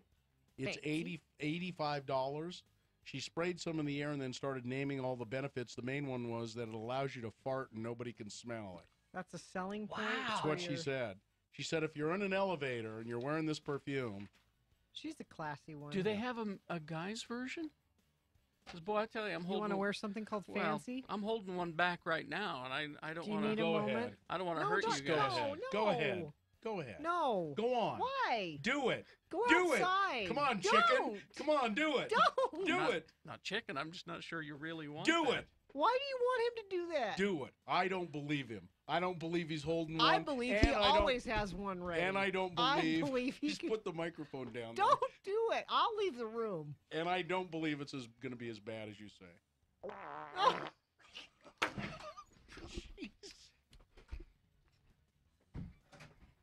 Well, you weren't serious? That's the lowest we have ever sung on the radio. And I didn't even go all the way. Oh, man. There's more. That's dangerous. Yeah, he did. I made him. I made him. You know how I am with peer pressure. Here, Carrie, have a drink. Here, Carrie, fart. You know, pull my finger. Listen, it started when I was a kid. It started when I was a kid. My dad used to make me pull his finger. He did. I don't smell anything. Seems fine. It'll circulate. Will it? Yeah. Okay, It'll come around. maybe we better take a break. I haven't been eating much meat lately, so. Oh, jeez. Well, you know. You know, for someone that just tuned into good. this show for the first time, I know, just they would- now, We don't usually do that. We've lost them forever. Usually, Really? you know, we're. Do you think? You don't think that they could forgive us just this one? I can't forgive you. Now, long-time listeners of the Radio from Hell show, if you'd like to call us now. Listen, I was goaded into it. I did. hope I you're pushed both him. happy. He was calling me names. He I was pushed pointing him. at me. I pushed him. It's a good thing there wasn't a cliff. I'm glad we don't have a sponsor for the boner right now. Yeah. Well, I don't think we'll ever have Nope. one either after that. Oh, my God. He made me. All right. Uh-oh. Weather? Somebody just texted and says, well, that's why you guys have a new three-year contract. And Sue just texted in, I am so proud to be your wife Your bags right now. are on the porch. I also just got a texter that says, I can smell it from here. It really is bad. Is it? Well, I've been holding it all morning. I haven't had a chance to leave. I know what that's like. I figured I'd be fine until, at 10. Yeah. I really started to kink up, and then you talked about that perfume. Oh, God, I can't believe you did that. Now, listen, how do you guys know it wasn't just a recording It of a wasn't. fart? He put the Shut microphone up. down. Shut up. It could have just been a recording of a No. fart. You don't know. You don't, but I'm here to tell you it wasn't. Well, see, these guys are selling it. They're acting. Nope. That was real. Oh, man. Great. Oh, wait a minute. Huh? Wait a minute. Oh. Don't. Yeah, it was. It was real. Told you. Yeah. Thought you were gonna do it No. too. No. All right. I don't have one, or I might. Is it like yawning? It just, when somebody does it, No. everybody It's just contagious. No. just I jumps got. in and... No. Okay. All right.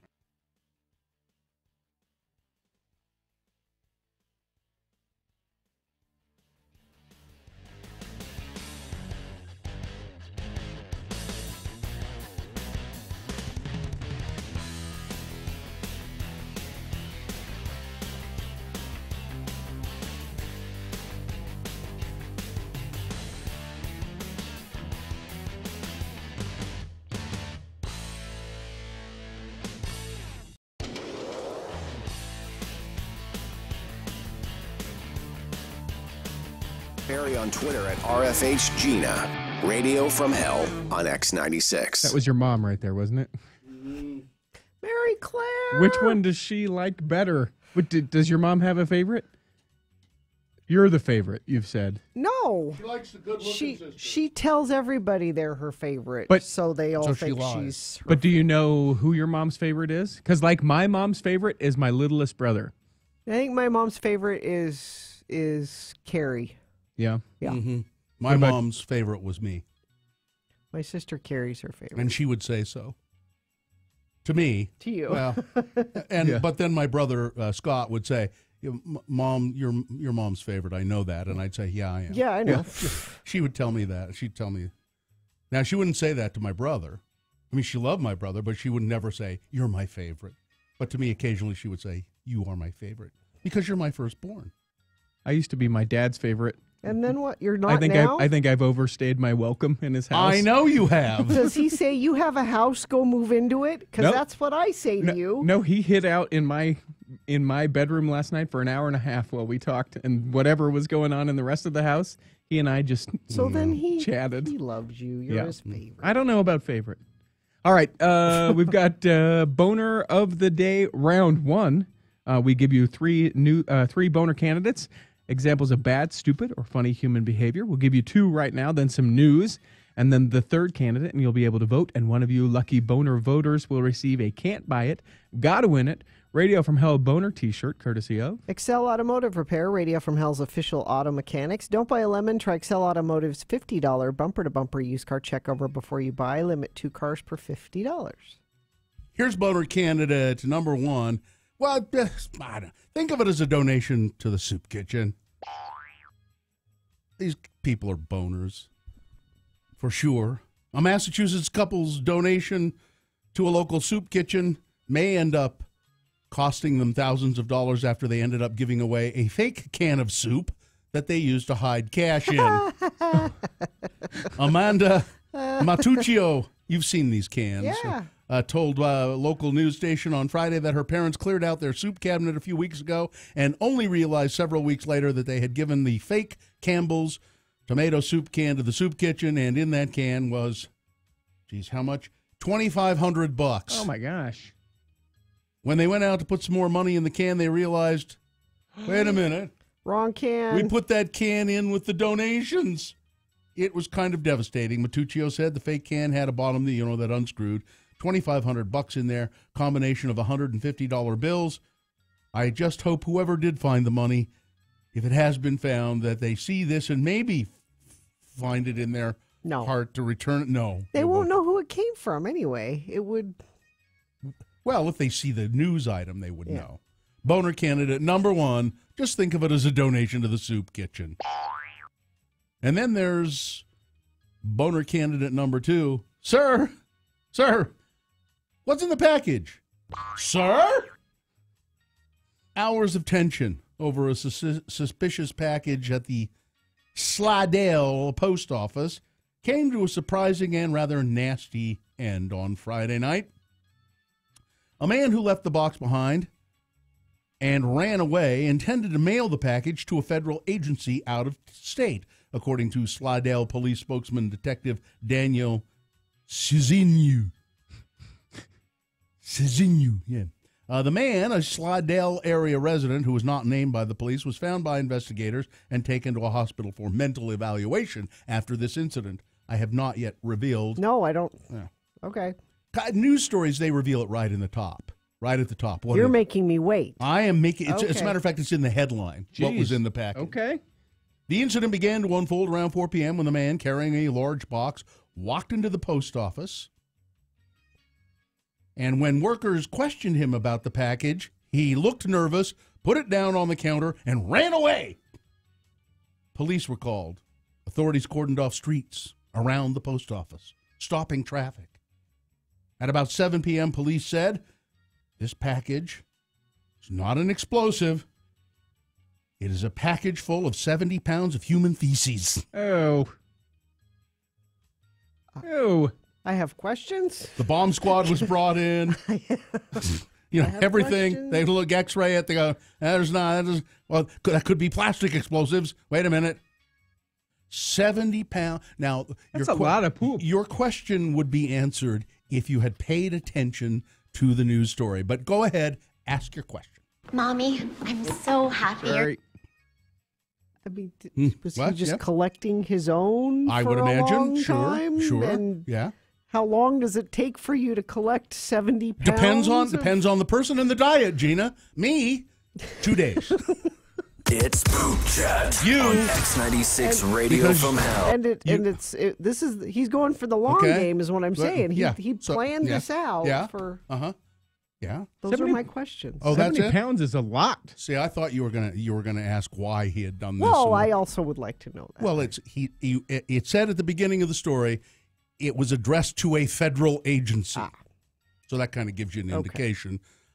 I had no idea. I had no idea you wanted to go into the whole digestive end of this. I'm wondering about the how, not the why. The how? What do you mean? The why is obvious, How? but It's the easy. how? How's easy? It's easy to gather up 70 pounds of poop. Bet. How big is 70 pounds of poop?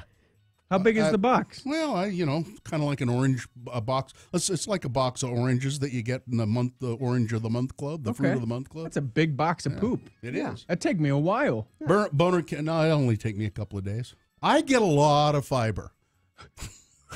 Boner candidate number 2. Sir, what's in the box? Sir? I like the fact that they said, hey, what's in the box? And he ran away. Just, off he goes. Coming up in a moment, boner candidate number 3. Well, I can't take the baby with me when I'm stealing, can I? Boner candidate number 3 after this here big boy news brought to you by... Stop worrying about expensive repairs on your office printer. Run your business like the professionals do. Get a contract for superior service along with the highest quality printer from Valley Office Systems. All right, I had to add this story along with that boner candidate. Scientific American reports a new study that shows that explains, and I don't know, you probably had a dog like this, why your dog is a poop eater. Some dogs, not all, but some, and you've seen them do it. Sadie girl used to do it. Yeah, my dog did you too. talked about that on the radio. She ate Precious's poop, and it's disgusted gross. It's me. horrible. Gross. So scientists decided, well, let's see if we can figure out why this happens. A survey of about 3,000 dog owners in the United States and Canada, finding that 16% of dog owners said that they had witnessed their dogs eating dog poop, either their own or that of other dogs. The survey focused... This is poop chat again. Yeah. The survey, that's why, I thought we just concluded all here. Wait. We're talking poop on X96 Radio from Hell. I thought it would be a good idea to do it all at once to get past it. Okay. All right. So anyway, they do the survey. They did a second survey focused exclusively on poop-eating dogs and revealed that 62% of those pets who ate it did it daily, 38% weekly. UC Davis researchers, and there are people sitting out there right now going, yeah, my dog eats poop. Yeah. Yep. And then licks me. But their mouths are cleaner, No, isn't they're that not. the They're isn't that not. the myth? No, they're not. Here, I have an open wound. I know people who have done that, The UC Davis researchers couldn't pinpoint definitive links among the poop eaters, such as age, gender, diet, or how easily they had been house-trained.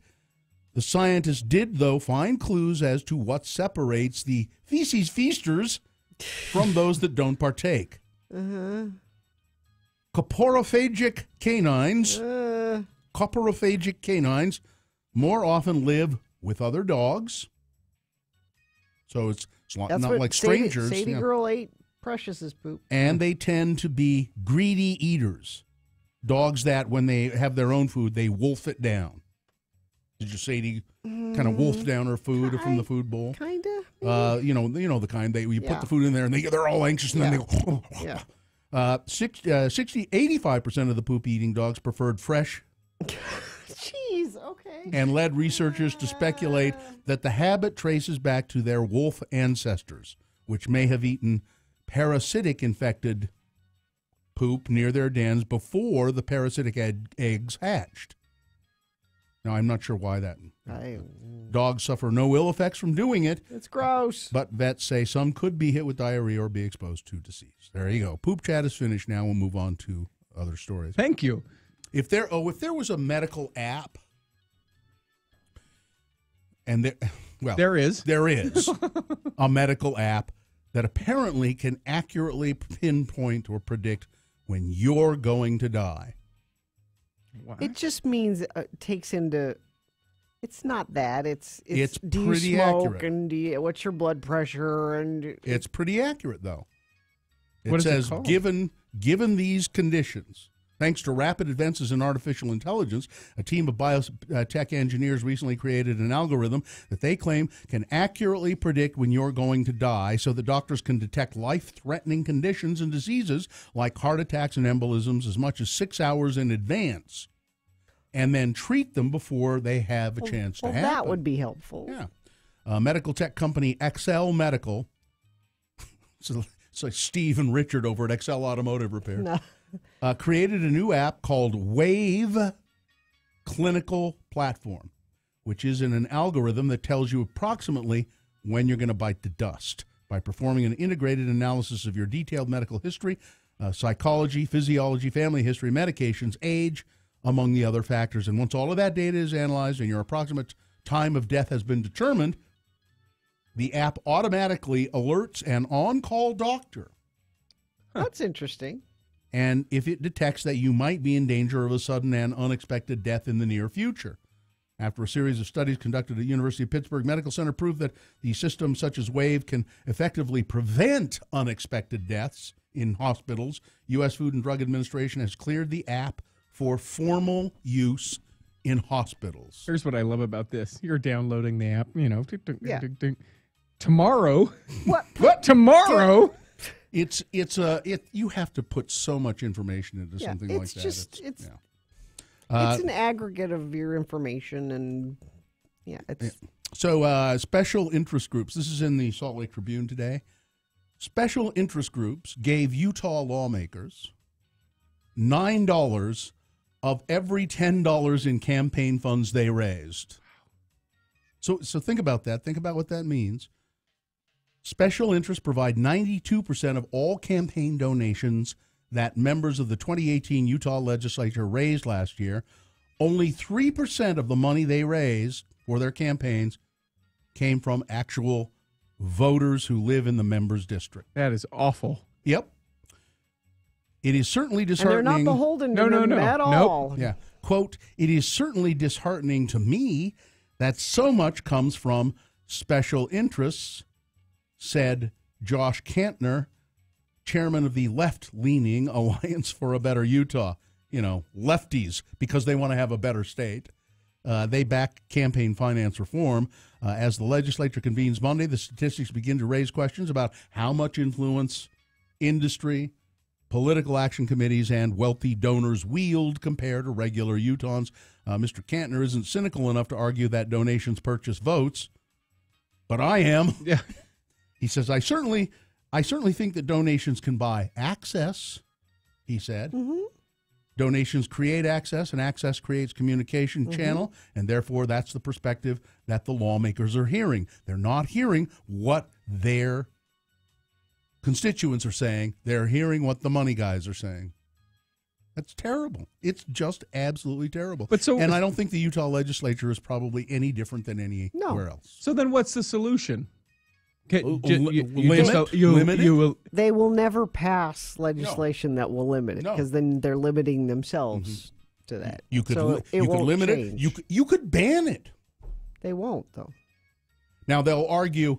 Well, It's free speech. They argue it's free speech. Yeah, that's what the Supreme Court has said. But the argument also has been, well, the way we learn about these issues, they're very complex, and the people who are involved in the industries explain them and tell us about them. Now, we make an unbiased decision after that kind of. That's what lobbyists are for. They're just there to tell us and state their case. And then it's up to us to make an unbiased decision. They're 92% financially backed opinion. Okay. Here's a bill before the Utah State Legislature that's very controversial, I would say. There is going to be a bill that said you cannot have an abortion to if it's because your baby it's proven in utero that your baby has Down syndrome. You may not have an abortion. That's a proposed bill. Now, I'm betting that if it passes, the courts, the district courts or the circuit courts will say you can't do that. As long as abortion is legal, you can't put that kind of a restriction on it. I understand the sentiment, And I understand the why they want to do that. I've known several Downs kids in my life, and they're charming, they're nice, I like them, they're sweet, kind sweet of precious. kids. Yeah. I have said to the mother of a Downs child that I knew, it always just seemed to me it's almost like it's another special race of person that's here, on the planet it's kind of a special thing in a way. Mm-hmm. And I think a lot of people who have Down syndrome kids think like that. But the flip side of that is that it's not up to you to decide what another parent decides to do. That's right. And there are people who think about the long term. How different is that in having an abortion just because you don't want to have any baby, regardless of their health issues? You can't. I don't think you can do it. And it's interesting. And there are those considerations too of that. And I know Down parents have to think this way: what's going to happen to my child when they pass away? When I go away, because I'm here and I can help and take care of them. And it's a concern. And so it's a concern. And there are various degrees. There are a lot of Downs kids who are, they go out, they get out into the workforce, and they work, and there are different degrees of so ability. I don't think it's going to work. Let's do one more. Bill Cosby, the Craws. The Craws. Hey. You haven't heard from him in a bit. He was out doing stand-up. Really? Does anybody want to hear him do stand-up? There were about 150 people there. He performed for the first time in public since multiple women had come forward in 2015 to accuse him of sexual assault. Actually, it wasn't really stand-up. He was seated the entire time. Mr. Crosby, it's Bill Crosby, the Craws, clutching a cane and wearing a gray sweatshirt that read, "Hello, friend," took the stage at the La Rose Jazz Club around 7 p.m., his first performance since his comedy tour came to a halt in May of 2015. His appearance, which was part of a show honoring the jazz drummer Tony Williams, was open to the public, but Mr. Cosby's spokesman announced it only 2 hours before it started. Did he get booed? No. These were friendly people? He joked about his struggles with blindness. He is almost completely blind now, he says. Remarked about the age of the audience. He then played the drums with Tony Williams, with Tony Williams Jazz Quartet. Didn't mention his retrial on sexual assault charges. Talked a lot about and made jokes about blindness, about being blind. And he didn't get booed. I heard a little bit of it. It didn't sound to me like it was that funny, but there he was performing. All right, that's it. Climate change update. It'll be 41 for a high today. Not bad. Partly cloudy. We're not going to get another storm, it looks like, till about Thursday or so, and even that won't be a major storm, just a skiff, perhaps. Mm-hmm. Traffic, we've got the connector ramp from I-80 to go southbound I-15 is closed. Exit at Redwood Road or 6th South as an alternate. Crash at northbound Redwood Road at 6400 South. Traffic is backing towards 70th South. Multi-vehicle crash southbound I-15 near 4th South and Salt Lake. 3 right lanes are blocked. The main flow of I-15 and the left lane is closed on the connector ramp from I-80. Just to give you a little more detail on that one. Once you get through the delays from 70th to 62nd South, there's another crash at 5400 South, keeping things slow around Taylorsville High School. That's traffic brought to you by save up to $15,000 off all remaining 2017 Chevy Silverado half-tons. Go online at rivertonchevy.com. Here's boner candidate number 3. Well, I can't take the baby with me when I'm stealing, now can I? 30-year-old woman in Florida. Yes, her name is Sarah Jean Wilmoth. And Ms. Wilmoth decided that she didn't want to buy things anymore. I don't want to pay for anything. So what I'm going to do is I'm going to just steal stuff. That's a plan. And she went to the Publix grocery store and she began to shoplift stuff. But, so she's a shoplifter. But she's also a mother. And she has an infant. And she left the infant alone in the car as she went on her 45-minute shoplifting Well, she spree. needs both hands Yeah. to do all the shoplifting. Wilmoth was. You ever tried shoplifting with one hand? It's really Exactly. hard. So there's a car there, and people in the Publix parking lot, and people. What's that? There's a baby in there crying hysterically, screaming, and I mean an infant, less than a year old, screaming, little boy, and so what's going on? They go into the Publix trying to they find this woman. She's got all this merchandise stuffed in her bra, in her sweater, in her pockets.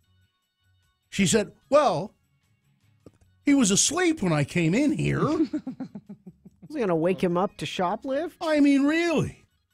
I can't very well take the baby with me when I'm stealing now, can I? No. That's boner candidate number 3. All right, let's review the candidates and get to voting. She really has a point, though, doesn't she? Yes. So boner candidate number 1, why don't you think of it as a donation to the soup kitchen? A couple accidentally had one of those fake soup cans, had $2,500 in it. It was with a bunch of other cans of soup that they donated that they gave to the soup kitchen. Wait a minute, where's our cash? Boner candidate number 2, sir, what's in the package, sir? A suspicious package at the New Orleans post office, Slidell, Louisiana, contains 70 pounds of human poop that a apparently mentally ill man was going to send to a federal agency. I appreciate the sentiment, and then boner candidate number 3, well, I can't very well take the baby with me when I'm stealing, now can I? All right. It is time for you to vote. 877-602-9696. That's the telephone number. Katie is standing by and ready to take your votes on the phone. Seated. She's seated. Oh, okay. She's sitting by, ready to take your votes. You can also text us 33986. Just put a 1, a 2, or a 3. Send it off. You can vote as many times as you'd like on the phone or on your text, or you can go to x96.com, look for the post that says Boners round 1 and 2. There should be a poll there. If there's not, just refresh it, and then you can vote there. You can vote, refresh as many times as you'd like. We will have your winner here in just a minute. Want music? Listen at 10 for a 1-hour non-stop music wingding on X96.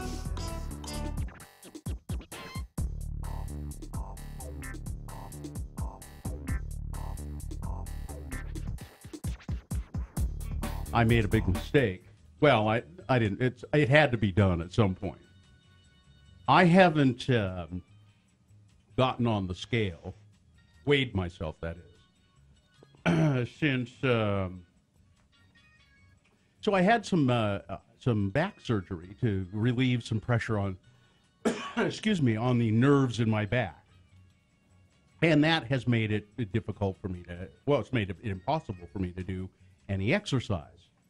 And I exercise a lot, usually. Uh-huh. And then I went on vacation. Well, sure. And you don't ever weigh yourself after vacation. And you always put on a little weight on vacation. Mm-hmm. So a lack of exercise for a month, and then going on vacation for however many days to Hawaii, which involved a lot of pineapple, drinking. A lot of empty calories. Empty calories. Thank you. That. Would you please? Damn it, Gina. Could you start with the euphemisms? Would you not zero right in on the problem? Start with the euphemisms. I say, oh, is Aunt Flo here?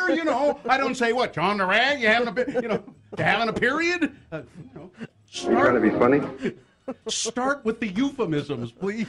Before the reality? Yeah, don't let the reality just don't smack me in the face with it, please. So 10 pounds since the last time I weighed myself. So in a month you gained 10. I think I'd have to look and see when that surgery was. You don't look like you gained 10 pounds. Oh, I sure feel like it. And I don't? Really? No? You look fine. I think you always say that though. Because I don't know, why does she always say that? Because I don't think it's true. I'm sorry, I was chasing down things that we have to take care of here. I'm, trying to fix the show. That's all. She always says you look fine. I think it's you say that either because you don't really look at me or at people, Because I look at you, and I wouldn't say that about you. I didn't ask your opinion on how I look I or how didn't- much weight I gained on my vacation. I didn't ask yours either. You just offered it. I didn't ask your opinion. Okay, I won't say you look fine. I start out saying something nice when I get in trouble for that. I don't think I look. I think you can tell I've put on 10 pounds. Can't you, Carrie? Gina, watch and learn. Really? Can you tell that I put on 10 pounds? You hide it well. But you can tell, can't you? No. You can't? No. I also don't look at you very closely. I believe that. It's true. I don't look at anybody very closely. I know. I look keep at- my head down. I do my job. I get out. I look at people too closely. Yeah, would you quit looking at me so closely? I'm sorry, how's your eye? It's better. Is it really? It doesn't- That's what you said. That's what you said when it wasn't. But now it's just crusty, not puffy. What did your husband Now say in now this- that he's seen you? Did he, when he got home and looked at it, did he go, "My God, why didn't you go to the doctor?" No, he's still saying it's fine, so it's fine. It's scabby. I think that if you had FaceTimed him, Yeah. he would have looked at it and went, "Oh God, Yeah. Boots, No, get he in was there." he was with me all weekend, and it was fine. But so again, he doesn't look at you very closely. He just keeps his head down and does his job when he's with you. Which I'm you know- glad that he doesn't notice I've gained weight. No, so he just that's- keeps his head down and does his job.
Follow Kerry Jackson on Twitter at RFHCarry, Radio from Hell on X96. He hasn't tweeted too much, but he has tweeted out a couple things at RFH Carey while he's been out in Disney World, Well, he's busy enjoying himself. which is great. But if you're finding yourself missing a little bit of Carey this morning, follow him on Twitter. He'll be back on Friday. Yep. All right, it's time to announce the winner of today's boner voting.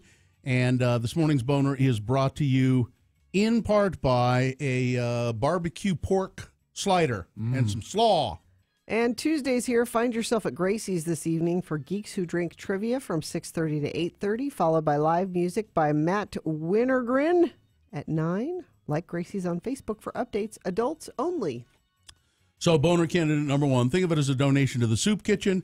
These empty-headed people who kept $2,500 of cash hidden in a fake soup can, and then when they cleared out their soup I mean, don't covered. say empty hit. They were doing stupid. a nice thing. They No, didn't do it on dumb. purpose. But they were dumb.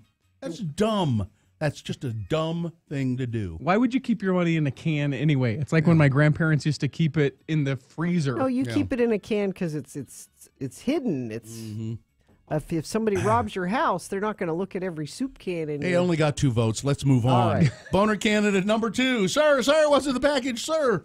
That's the guy who tried to mail 70 pounds of human feces to a federal agency. This generated a lot of conversation. And when he was asked what's in the package, he just ran away. Somebody said, yeah, it's like that. And off he went. And so, somebody said, when you have a package suspicious like that, you think it's poop, you call in the bum squad, not the bomb squad. Bum squad. And then, of course, people sent all kinds of poop jokes. And then somebody said, here's a website. You can actually mail poop Can't to be people. legal. Farm animal poop. It's a website. It's iPoopYou.com. And there are various kinds. Poop through the mail? Yeah, you can't. Yes, you can, because you do it. There's a test now. I had to do it one time where they check your feces. It's like a urine test, but they want to check. Look, and you do it at home. That's like this much. And you put a little smear on a. Yeah. It's poop, Gina. And then there's boner candidate number 3. Well, I can't take the baby with me when I'm stealing, can I? The Florida woman who left her screaming infant in the car while she was inside the Publix stealing stuff. Oh, and they also found meth in her car. Not surprising. Yeah. Let's see. Josh. Good, thank you. Won the boner T-shirt. And the winner, number 3, I can't take the baby with me when I'm stealing, can I? That is now the winner of round 1. It goes against the winner of round 2 from the 8 o'clock hour and steps into the boner fight going on in the 9 o'clock hour. You know, I'm reminded, you're talking about poop. Do you remember when the folks from Hogle Zoo came down and brought the shellacked elephant poop? You can buy that up at Hogle it's Zoo. shellacked. It's in plastic. It's sealed and shielded. Give the gift of poop I this don't know. holiday season. Not sure why anybody wants to This is do a very that. poop-heavy show. This so far. this website, iPoopYou.com, they guarantee that the poop that they send, and like some of it's turkey, some of it's cow, they guarantee that it will be fresh and smelly. Oh, this is horrible. All right, listen, let's go to another. Move on from poop chat to. So you were, Richie, you were talking earlier about how would you know when you were going to get married again? Well, so what it was is I said, I have a little bit of damage, a little PTSD from having such a horrible round 1. I'm dating someone now, and anytime that I think it has nothing to do with her and everything to do with me, but anytime I sort of think about getting married, I kind of just go, because how do I know to trust myself? How do I know that it's not going to be another horrible situation? The answer, obviously, is that you don't know. There's no guarantee, but getting to that point is what's difficult for me. Our friend Nicole has sent in a little parable, a little story about people who get married, and maybe this is good advice for you. I'm listening. I thought it was nice. She says, listening to your proposal, it made me think of one of my very good friends. She was dating her future husband. Guy she's now married. Spoiler alert. He told her when they were dating that he loved her several different times. Actually, Nicole was specific here. She said 6. I don't. She probably remembers exactly how many. And every time he said that, she replied, "Thank you," which is the worst way to reply to an "I love you." Well, I think. Well. So she wasn't sure if she loved him. And he finally said, "Are you ever going to say it back?"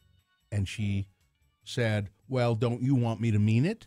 See, so you're saying you'd rather somebody say "I love you" back and not instead of "thank you" and not mean it? That wasn't my initial question, but yeah, I would much rather someone lie to me and make me feel better. You bet. All right. No. You bet. So I if your girlfriend is listening right now, I'm going to advise her to run. Run away right now. Be real. Want something real. So Nicole then goes on to say, she said, "Don't you want me to mean it?" And then that made her start thinking about it a little stronger. And she then thought about it and thought, I do love this guy. Mm-hmm. And she said it back. And they got married, and they have lived happily ever after. So maybe she said you should just make sure that your girlfriend really loves you if you decide to propose. But just to back up, would you would really rather somebody... Gina. No.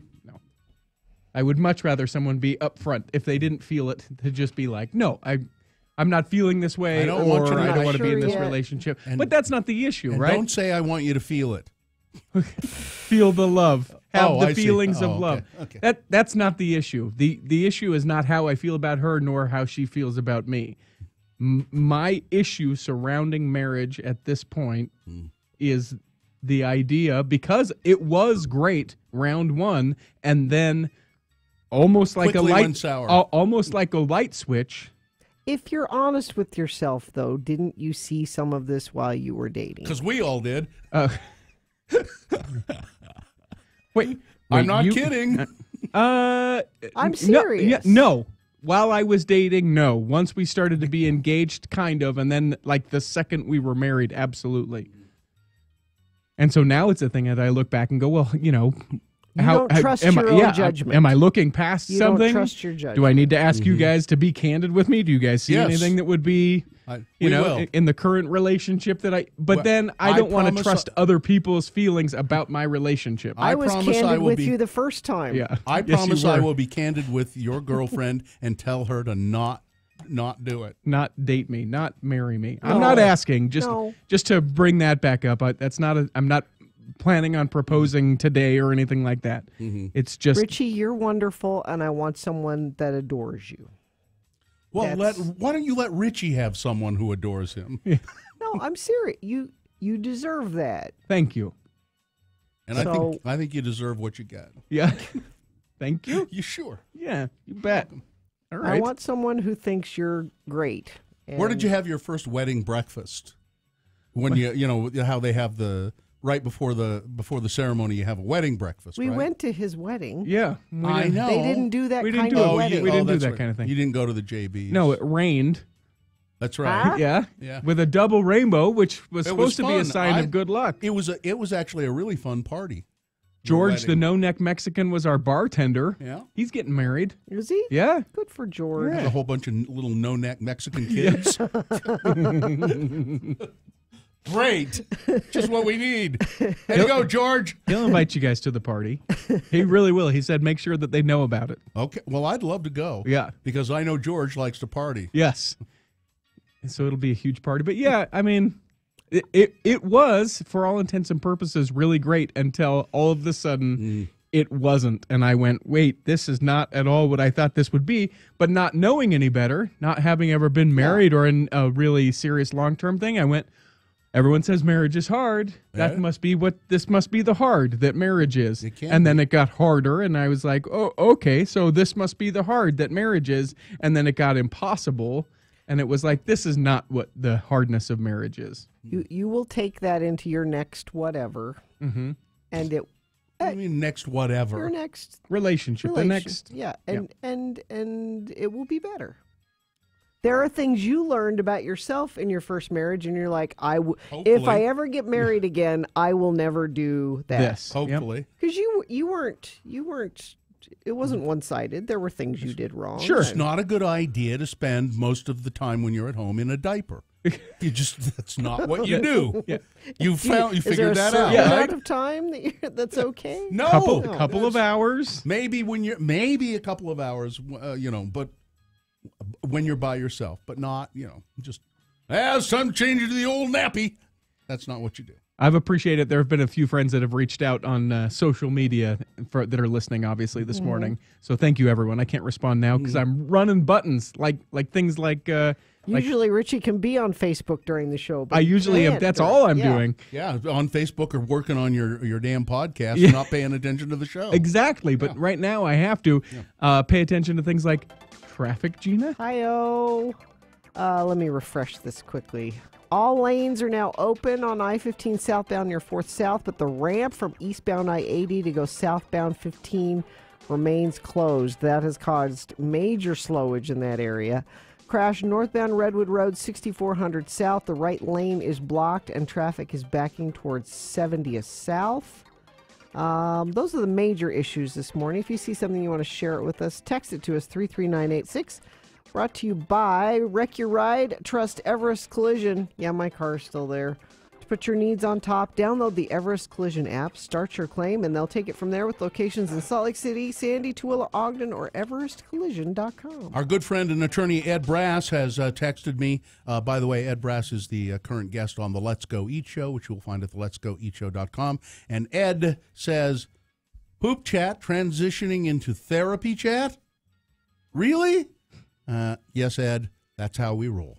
I know our very own Bill Frost coming in to talk TV. He is waiting at the top of the stairs, so we will go get him, bring him in the studio, and talking TV next. Attention, Utah residents.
Longest running morning show in Utah.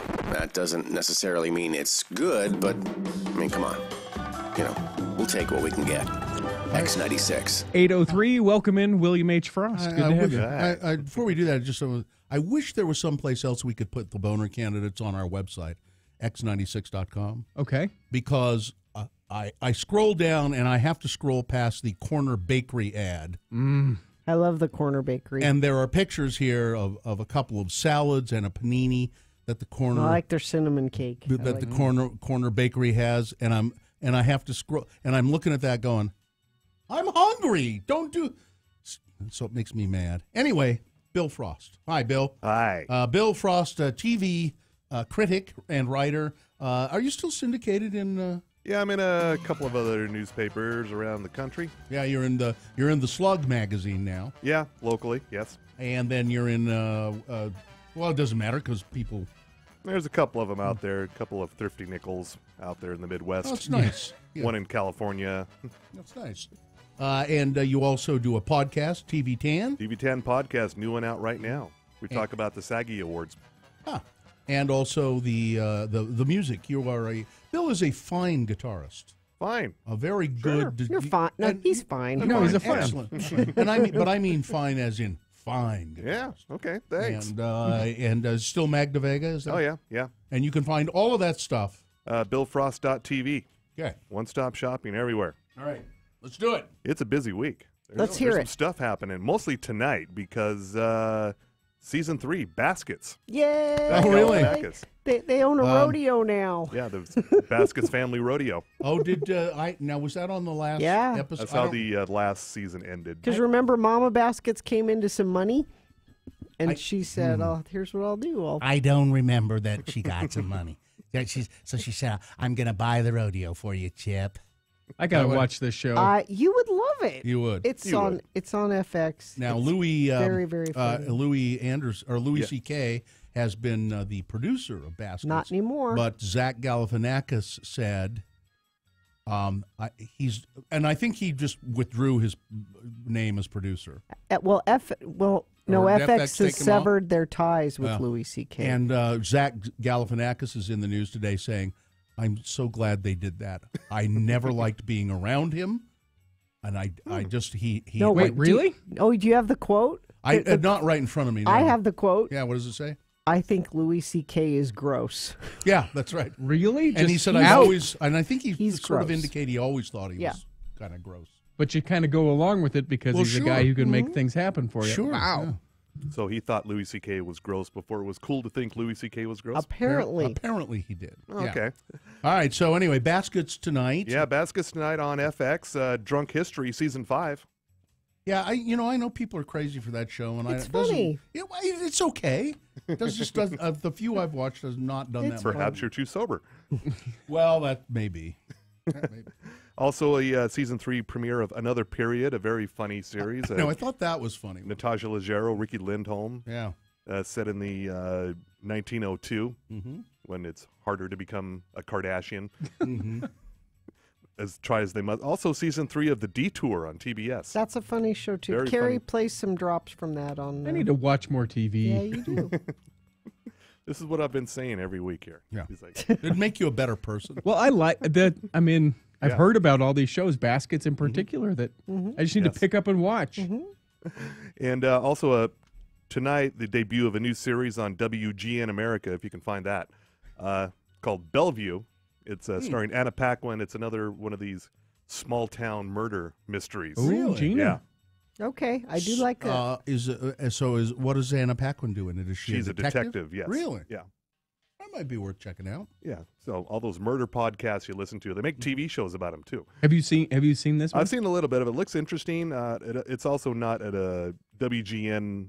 WGN has kind of gotten out of producing their own content, so they picked this up from somewhere. I don't know where. So if you can find that channel. So it's going to be it'll be episodic. I mean, there'll be Yes. a new episode every week. Yeah. An hour. Yes. Okay. Yes. And speaking of channels, you probably don't know where they are. Pop. No. See? Yeah. See, Schitt's but Creek. Okay. Schitt's Creek. Don't Schitt's bleep Creek, me. very funny. Yeah. A lot of people think this is a Netflix show. It is not. No. It originates on Pop. Oh, really? Yes. You thought it was a Netflix thing, too. That's where everybody found it because no one knows what the Pop channel is. Is it not Netflix or Amazon? It's on Netflix. Okay. The first 3 seasons. Season 4 starts on Wednesday. Yeah, I'm still. I don't watch it very often, but I'm still watching it on Netflix. Eugene Levy, Catherine O'Hara, Yeah. Chris Elliott. Okay. Okay. Good people. It's ridiculously The- funny. And the kid who plays his son is actually Eugene Levy's son. Yes. And I think he produces the show as Yeah. well. And he is such a load. On that. He's just hilarious. And also on the new Paramount network, which used to be Spike. What? Okay. Yeah. All There used to be the Spike Channel, which okay. is for dudes. Yeah. And now they've decided, no, we're just going to call it the Paramount Network. Okay. It's for everybody. It's for everybody now. Mhm. Waco. We talked about this. Is it a mini-series? It is a miniseries. Dramatization David of Koresh. Yeah. Taylor Kitsch playing David Koresh. Really? Oh, I thought this had already started. Nope. No. There's been another Waco thing. Okay. There was a TV movie I just remembered last night With when we Tim were, Daly. We A long actually time ago. Well, Yeah. actually, we interviewed Tim Daly's son. Sam. up at Sundance, and we actually talked about this. Maybe that's one of the interviews we'll play this week. Wait a minute. Wasn't that the Jim Jones thing? No, That Tim Daly was. Tim in? Daly played David Koresh. We had this conversation with Sam. Right. Anyway, also people like Michael Shannon, John Leguizamo, a lot of big names in this thing. It's a miniseries. Yeah. I got to set the DVR.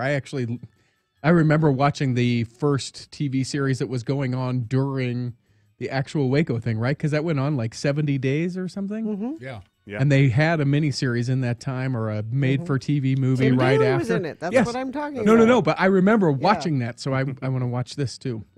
And Bill. Yeah. Thursday, RuPaul's Drag Race All Stars. Woo! I thought if anybody needs to know about this, it's Bill Allred. Mm-hmm. You know, I quite some time ago. Now we have drag brunch here every Sunday at the 50 West. I think it's most Sundays. I don't think it's every Sunday. Oh, it's one Sunday a month. I'm sorry. I think it's one Sunday a month. But we had talked to, and I can't think of her name right now, but about doing me all up in drag makeup. Mm-hmm. We need to do that, Richie. Let's get a whole. All right. It's content, Dylan. Bill wants to be. Can we stop using the phrase Dylan looks content? very excited about this. Yeah. Well, when we use the phrase content, it's a little too granular, isn't it? Yeah. Well, in a PPM world. Everything's content anymore. I know. On Friday, season 2 of One Day at a Time on Netflix, the reboot. Okay. Very popular. Yeah, and apparently it's good. It's Rita better than you Moreno, would right? expect. Yeah. It's better than I expected. Well, because I thought One Day at a Time, the original, I hated it. I thought that was an awful show. It went too long. I know it was popular, but geez. Yeah. And when you had Richard Mazer come on as a child molester, I was really out. Remember that? Oh, yeah. Saturday, Conan goes to Haiti. Conan Without Borders. Good. I've seen a little. He's been posting some things about it. yeah. I've seen it. He's really good at that kind of stuff, too. I think in the future, that's all you're going to see from Conan O'Brien. Does he do the show like He his still does show the from yeah. Haiti? Yeah. Okay. And, And, that S-hole country. Yeah. Yeah.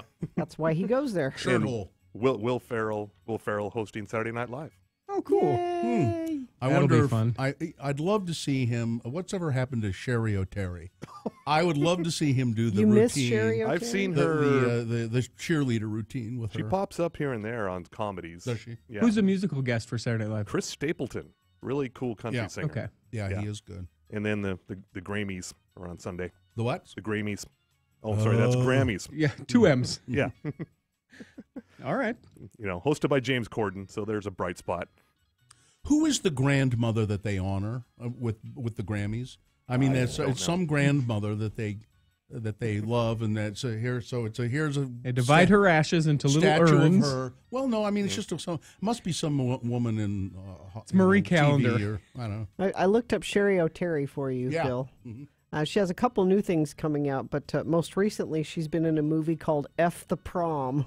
Well, which is so she's working high grade, which sounds funny. high class stuff. She's working at. I'd watch that. Is that a straight to video? I don't know. That's the most recent thing she did. Great. Okay. And, That's it? And that is your week there. Yeah. All right. Thank you, Bill Frost. Thank you. You can find that and more at billfrost.tv. Yeah. All right. Gina, quick look at traffic. Yeah. Let's see. Crash 1300 South 3rd West in Salt Lake, blocking all southbound and eastbound lanes. Only one lane open, north and west. All lanes are now open, I-15 southbound near 4th South, but the ramp from eastbound I-80 to go southbound I-15 remains closed. And friends of the program says, tell the Tesla in front of me to move his ass. They sent that in via text 33986. Boners round 2 coming up. Here are your candidates. Number 1, bee killers. Not killer bees. Bee killers. Boner candidate number 2, I don't even speak Polish.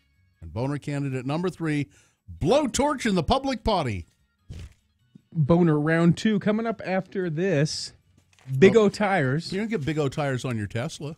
Yeah? You could. I have them on more than one of my cars. I've got snow tires for one and just a whole new set of regular all-weather tires at Big O Tires. And I'm going to have to buy a Tesla so I can put Big O tires on my Tesla. You can put Big O tires on anything. I love Big O tires. I've used, it's, I don't know. It's maybe 30 years it's been, 25 at least, that I started going to Big O, and I just never gone to any other tire store since then. And I always get the Big O brand tires, but they have all kinds of tires there. I go to the Big O tires on 2nd East and South Temple, and they're always great. They're often very busy at the Big O tire store I go to, but still there's not a very long wait time. You know why they're busy? They're great. Yeah, they're People want to go trust. there. The team you trust, right? Yep. So right now they're offering no credit check financing, and if you come in, you can buy 3 tires and get one free on select sets of Cooper, Nitto, and Continental tires now through February 4th. Big O, locally owned and operated. Stop by any one of the 38 Utah locations today. Go to their website for tips, tricks, and coupons. It's bigotires.com. Boner round 2 coming up. The Sundance Film Festival is back in Utah January.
Gina wearing a turtleneck sweater today.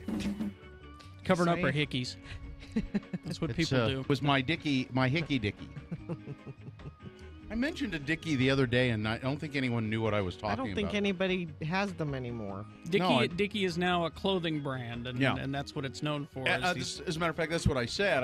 Somebody said to me, "Oh yeah, I love Dickies. Their coats and their pants," and I went, "Yeah, no, I'm an never actual mind. Dickie. Never mind. It's a fake shirt. Dickie was a fake sweater. Was it a fake shirt or a collar? Sweater? You did It's both? a fake sweater. Fake sweater. It was to make it look as though you were wearing a turtleneck under your vest or jacket or your shirt or whatever. Yeah, to make it look as though you were wearing a. It was really a stupid idea. It was a dumb idea. I had one, I think, for some reason. But they were everywhere. It seems like I knew everybody had one. Yeah. Nobody wore them, but everybody had one. It's a stupid idea. Well, turtlenecks are stupid unless you're the Gorton's fisherman. It's true. Maybe I'm going fishing later. Yeah, sure. No, you're not. You're going to be way too warm in that. You think? Yeah. You're dressed up for people today, aren't We're you? seeing people. Mm-hmm. I've never worn this sweater, and I thought, I'll wear that. Yeah, you'll be too warm. You'll be Well, it's uncomfortable. too late now. You're going to be sweating and sweating. It's going to be in your folds and everything. I don't have any folds. Of course not. She's a lady. Yeah. I'm smooth top to bottom.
Call 877-602-9696 or text us at 33986. Message and data rates apply. 8:20 right now, and yeah, Gina, I don't know. It's in Carrie's computer, and I go that one right there and press play. You should Just play going through the things Rick and you Morty know. bank. Yeah. You should say, "Oh, I recognize that bit. I will play it." Some of them are in there and have stayed there. I don't know why, but they're just not supposed to be on the radio. Okay. Not that one in particular, maybe, Well, or it maybe just not. was- it But was, just, I mean, not you know. everything Rick and Morty is. I like the flat concentric nipple rings, but beyond that, I was. That was my problem with. That was my problem with it. So Oh well, see, we'll just have to agree to disagree, Gina. on nipple rings. Race war. Time now for boner round 2. We'll give you 3 examples of bad, stupid, or funny human behavior. We'll do 2 of them right now, then we'll do some big boy news, and then the third, and then give you the opportunity to vote. One of you lucky boner voters will receive the opportunity to get the hardiest handshake you've ever had in the world. Well, From radio in the world, Bill. From radio. If it's going to be Bill, a prize, it's gotta. in the world, from Radio from Hell's Own. Bill, how about just one of the hardiest handshakes you've ever had? in the world, from Radio from Hell's Own, Bill Allred. All right, here's boner candidate number 1. Bee killers! 2 boys are facing felony charges after vandalism at an Iowa honey farm killed 500,000 bees. I saw the pictures of this. It's We terrible. need the bees. Awful. Police say the boys, ages 12 and 13, wrecked equipment, knocked over 50 hives at the Wild Hill Honey Farm in Sioux City last month. All of the bees, at least 500,000, died in the snow. Idiots. Owners Justin and Tori Engelhart found the dead bees when they went to clear snow off the hives, their 18-acre property. Quote, it was just complete destruction of our hives and our supply shed, she said. They wrote. They knocked over every single hive. They killed all the bees. They wiped us out Do entirely. you like eating? That's what I would say to them. Do you like breathing? Because we need the bees to I'm do gonna all eat of those bees. things. I ain't going to breathe with bees. They broke into the shed, took all the equipment. Completely senseless, too. No reason to do it. Oh, just being little asses. Boner candidate number 1, bee killers. I was going to ask how come they didn't get stung, but they were dormant. Yeah. Right? Yeah. Boner candidate number 2, I don't even speak Polish. A respected doctor who has been in the United States for 40 years has been picked up by American immigration agents Good Lord. after the Trump administration denied his attempt to renew his green card. Lucas Nyek, an internal medicine doctor known for long hours at the hospital in Kalamazoo, Michigan, was picked up by Immigration and Customs Enforcement agents over the weekend. He's now sitting in jail waiting for word on whether he'll be allowed to return to his normal life or if he'll be allowed to do so at all. Because tell me the bad thing that will happen if he just stays here. It's an Tell example. me the bad thing. It is an example. The law is the law, ma'am. 40 years. No, don't Nyek. don't find an excuse there. Tell me the bad thing. I just did. Mr. Nyek is an internal medicine doctor at Kalamazoo Bronson Methodist Hospital, moved to the U.S. nearly 40 years ago when he was 5 years old. His parents brought him from Poland alongside his sister, who they said they had packed just 2 suitcases making their journey. In 1979, my parents were both doctors, he said. They left Poland, took 2 suitcases and 2 small children. My brother was 5, I was 6. I thought it said a sister up there. Anyway. And then they came to the country. Now he's facing potential deportation after living here for the vast majority of his life. Because he why? doesn't even speak Polish. Because what? Somebody explain this to me. And I thought Poland was one of the non-shirthole countries. No? The arrest was made Tuesday while Mr. Nyek was enjoying a day off with his daughters at a lake home that he owns near Kalamazoo. 3 immigration and custom agents entered the home and took him into custody. He's a lawbreaker. The law is the law. But isn't it a contributing member of the society, right? Like the people that make the country better. Isn't that is what Trump says, though, right? Isn't it? I am sorry. He made his application. We looked at it and we said, no, I'm sorry. He's a lawbreaker. That's boner candidate number 2. I don't even speak Polish. Coming up in a moment, boner candidate number 3, blowtorch in the public body. Boner candidate number 3 after this big boy news brought to you by Haster Games has the best selection of the latest board games, Magic the Gathering, Dungeons and Dragons, and more. It's a great place to stay and play. Remember, Haster has it, located at 6831 South State and online at hastergames.com. I know your husband doesn't listen to the show, Gina, does he? At all? Not a lot. Because he's got the kids. Kids can't listen. Yeah. If he was listening now, this is for him. A California man who regularly ate salmon sushi, salmon. Yep. Loved sushi. Yeah, my husband loves sushi. Loved particularly the salmon. I like the tuna. Has sworn to lay off the stuff after pulling a tapeworm out of his body that was nearly as long as he was tall, the doctor said. Emergency room doctor Kenny Bond. And I don't know, are we having pictures today? I haven't paid attention. I haven't watched X96.com/live. There were some I don't want to see a picture of the tapeworm. Emergency room doctor Kenny Bond described the situation, which reportedly happened about 2 months ago in this month's episode of Medical Podcast, This Won't Hurt a Bit. The episode, which you can listen to in full on that site. Nope. I'm good. Said a horrifying tale that started appearing in numerous news outlets. Mr. Bond said he was working in an emergency room in Fresno when a young man came in saying he had bloody diarrhea and he wanted to be treated for worms. So Mr. Bond was initially somewhat skeptical, Dr. Bond was. Well, spectacle too. That the man actually had worms, but his curiosity was piqued when he saw a small plastic bag next to the patient. He said, "What's that?" And he said, "It's the worm."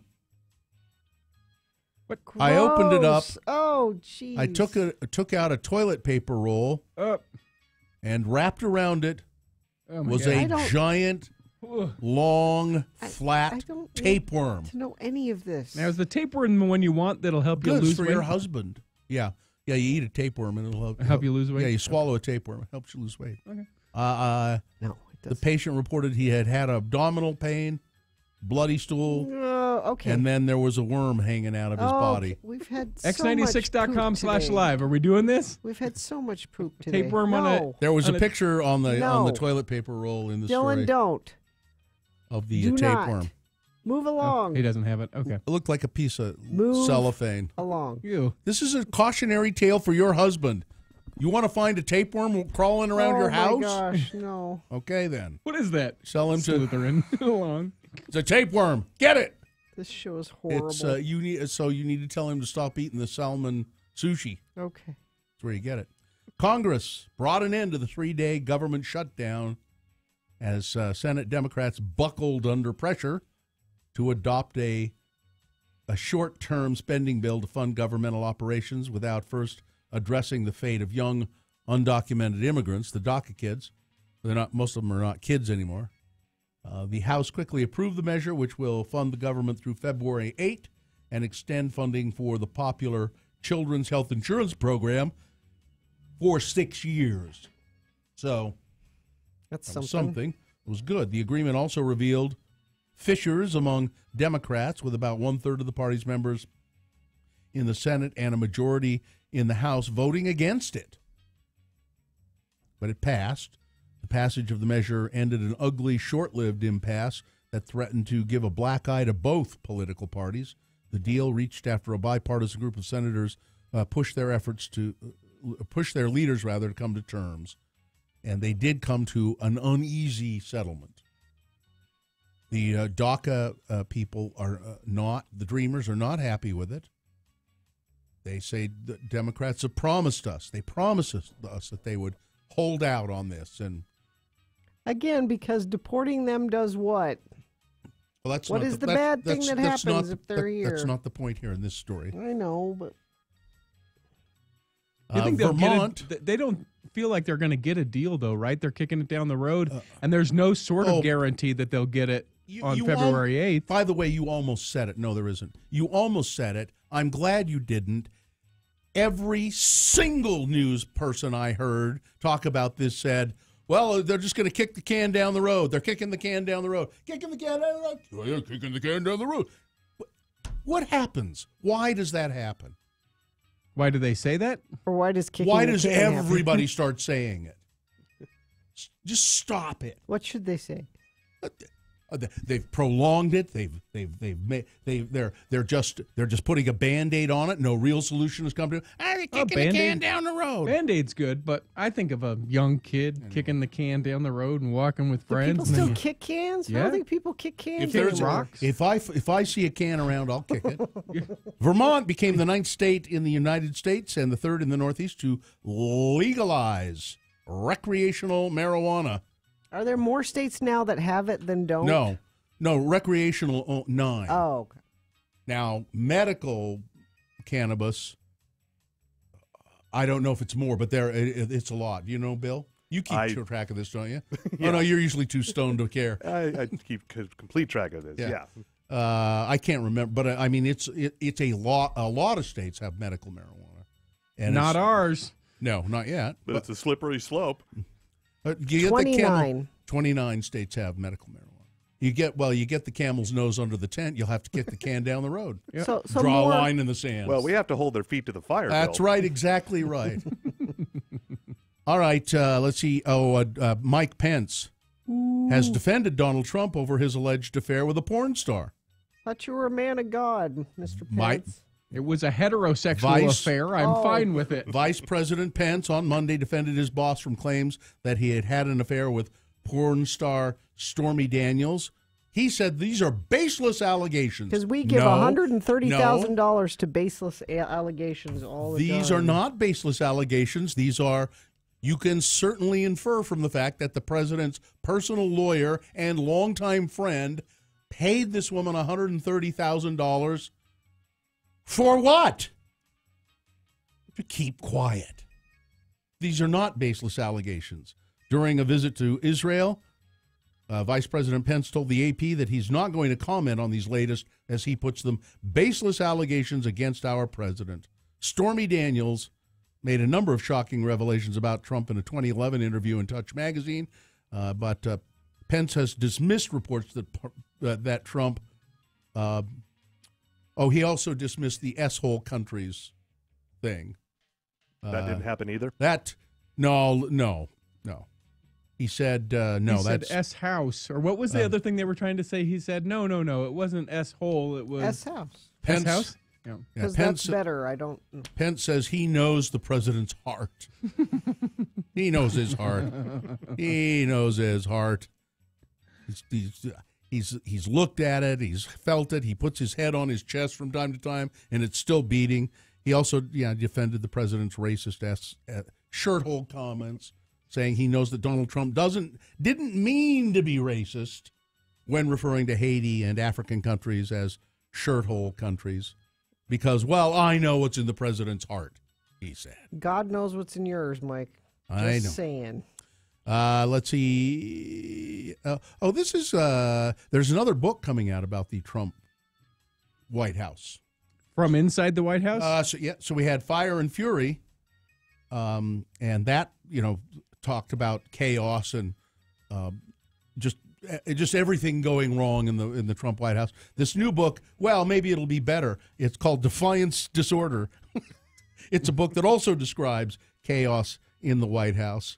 In late July, the White House had just finished an official policy review on transgender individuals serving in the military, and Trump and his then Chief of Staff, Reince Priebus, had agreed to meet in the Oval Office to discuss the 4 options awaiting the president in a decision memo on it. But when Trump unexpectedly preempted the conversation, he sent his entire administration scrambling because he tweeted on his own, without discussion, that the government's not going to allow transgender individuals to serve in the military.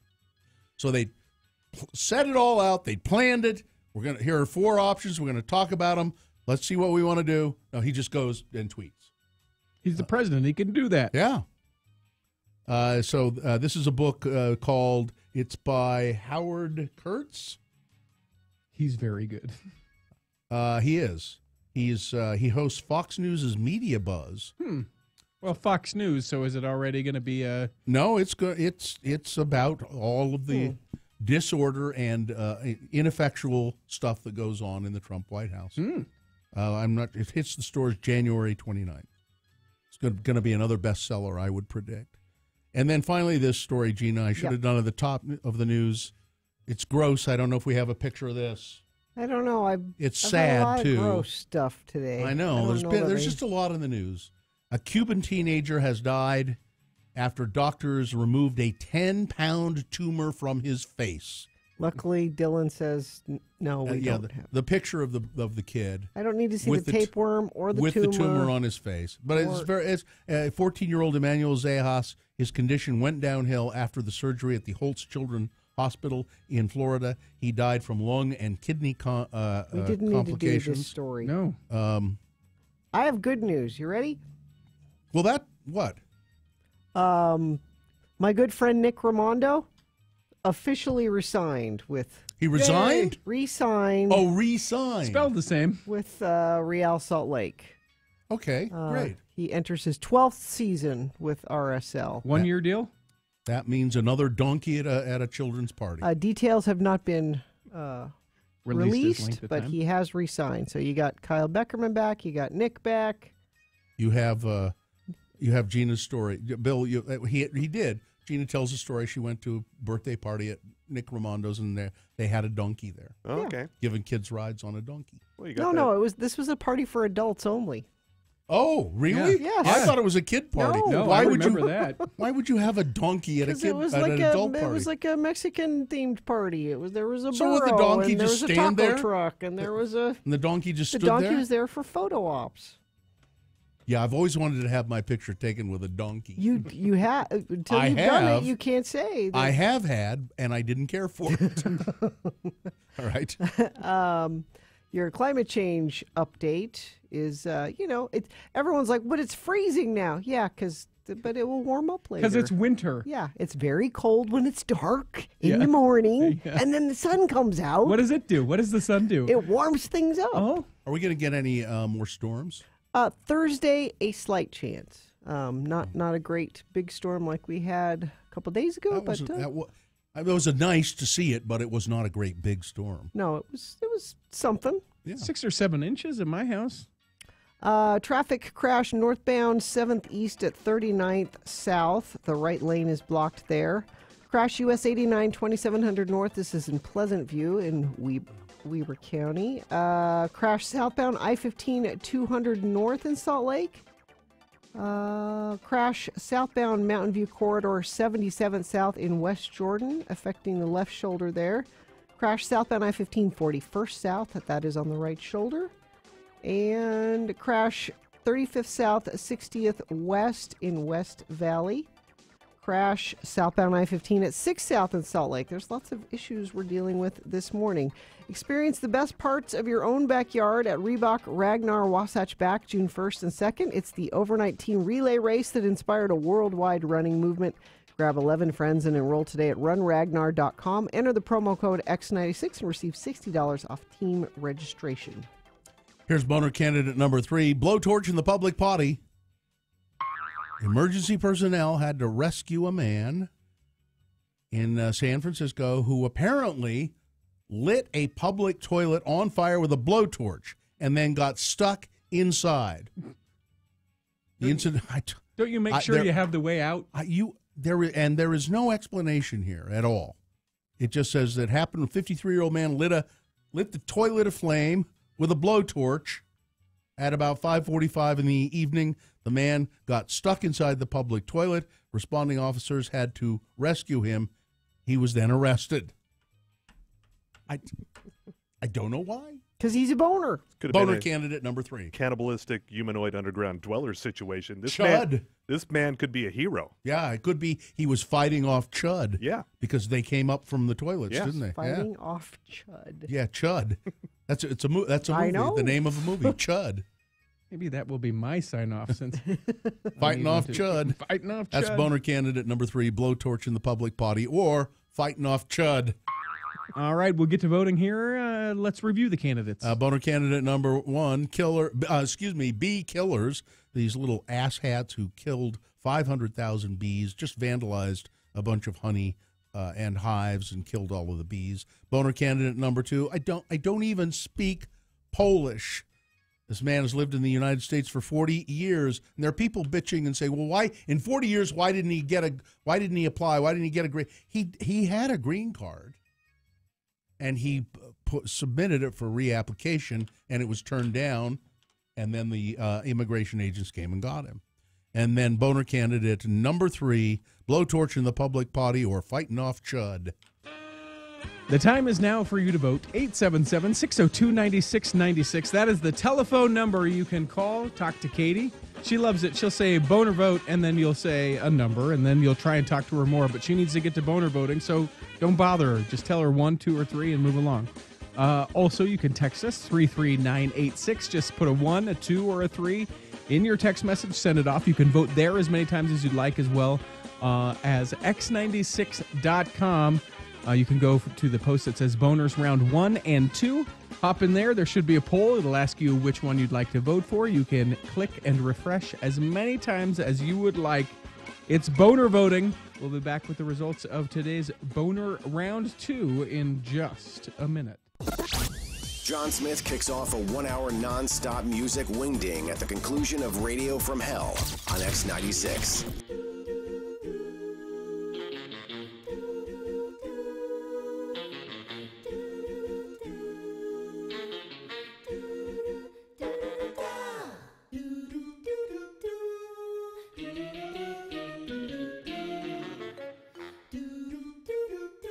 I will read it to you.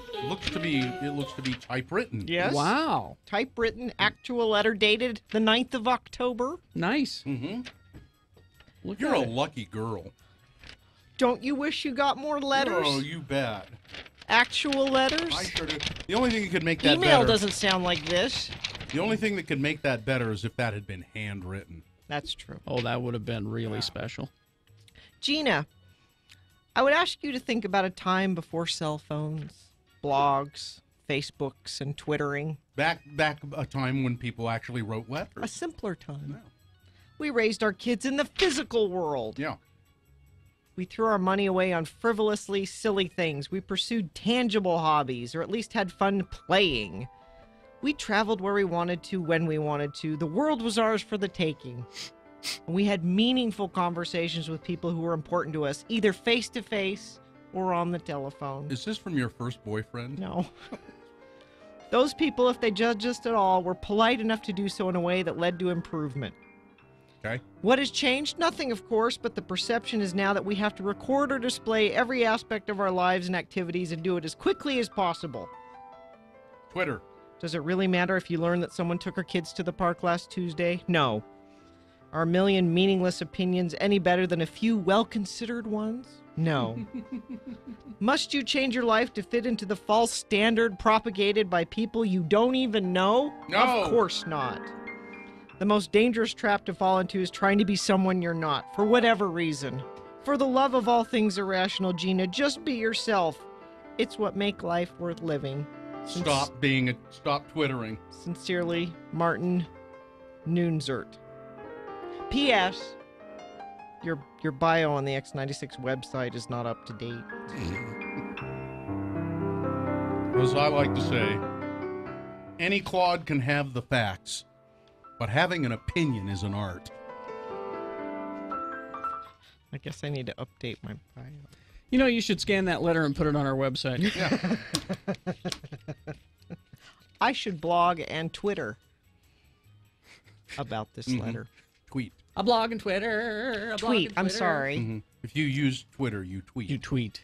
Why can't I Twitter it? That's something that you should do in the privacy of your own bedroom. okay. It's true. When your husband's out of town. Some more letters. I want more actual letters sent through the mail. Well, give your address.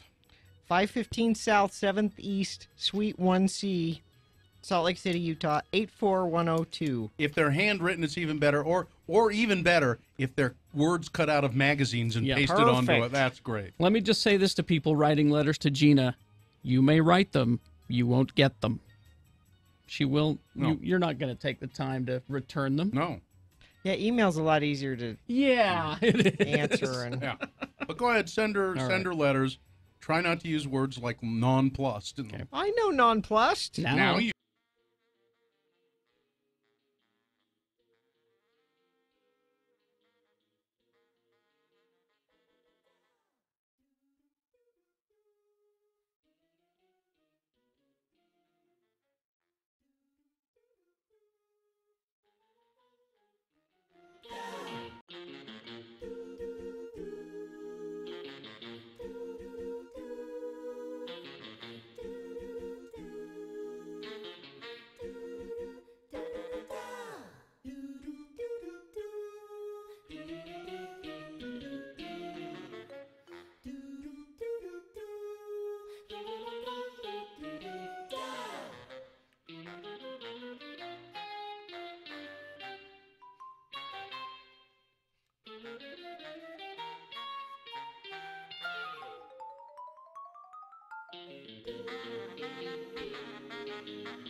Bill Allred on Twitter at RFH Bill. Do you know who I am? Radio from Hell on X96. 846. Oh, go ahead.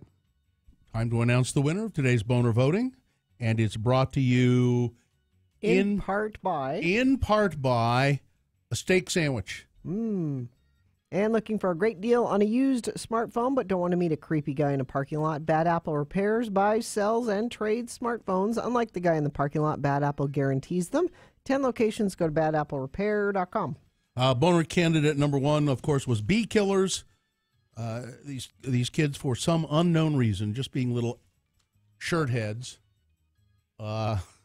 they vandalized all of these beehives. They killed them. 500,000. Just knocked them over, not because they were bothering them, because they were being little turds. So that's number one. Number two, I don't even speak Polish. This guy, doctor, he's been in the country. His parents brought him here from Poland when he was 5. He's become a respected doctor who works hard in a hospital in Michigan, and was arrested by immigration, and they're saying, well, we're going to have to deport you to Poland. I don't even speak Polish. And boner candidate number 3, blowtorch in the public potty. Why a guy had a blowtorch in the public potty in San Francisco, why he lit it on fire, then he got stuck. Why, I don't know why any of that happened, but he was boner candidate number 3. And the winner was boner candidate number 1, bee killers. Good. The way it should be. You know, the all-knowing suit is creepy.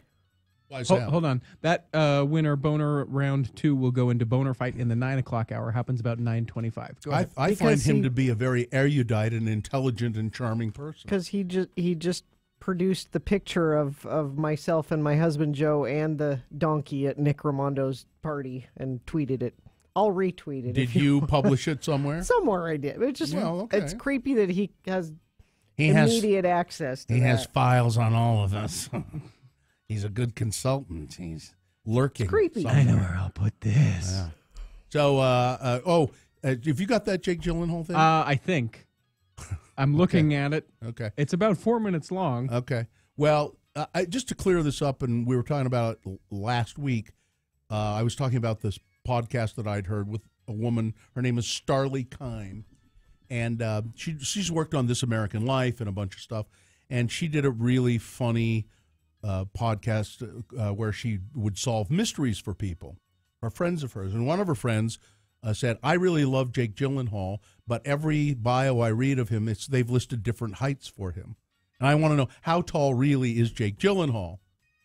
And on the podcast, as I recalled it, Starlee Kine finally got Jake Gyllenhaal on the phone and tried to nail him down to get him to commit to how tall he was. And as I recall, he really wouldn't quite say how tall he is. But we have a follow-up. Yeah, he was very nice, but he didn't. So then somebody sent me this and said, no, it's been decided definitively. It's Conan O'Brien show, and it's Starlee Kine with Conan O'Brien, and they find out how tall Jake Gyllenhaal is. All right, here we go.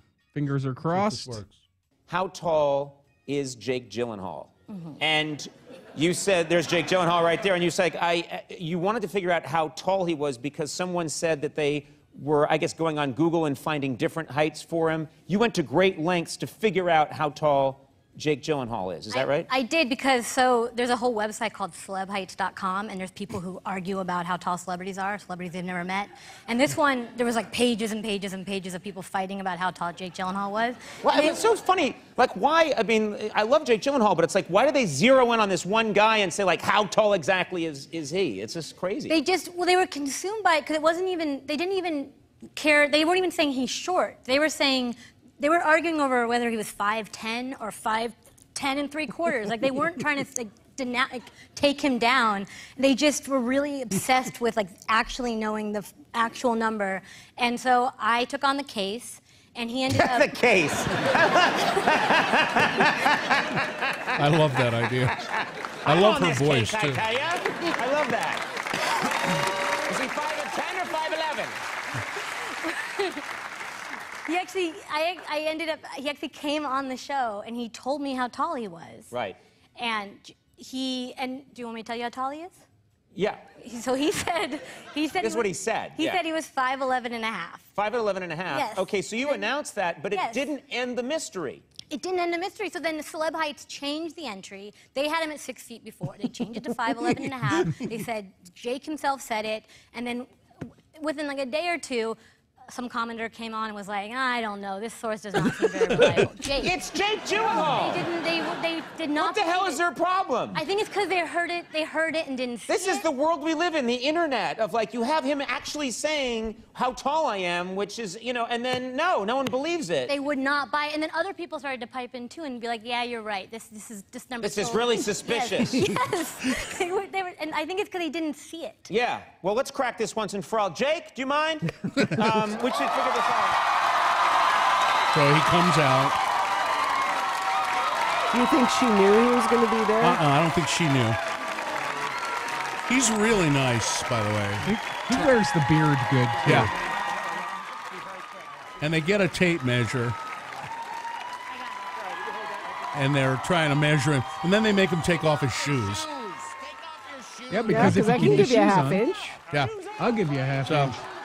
And then Andy Richter steals his shoes. He runs away with them.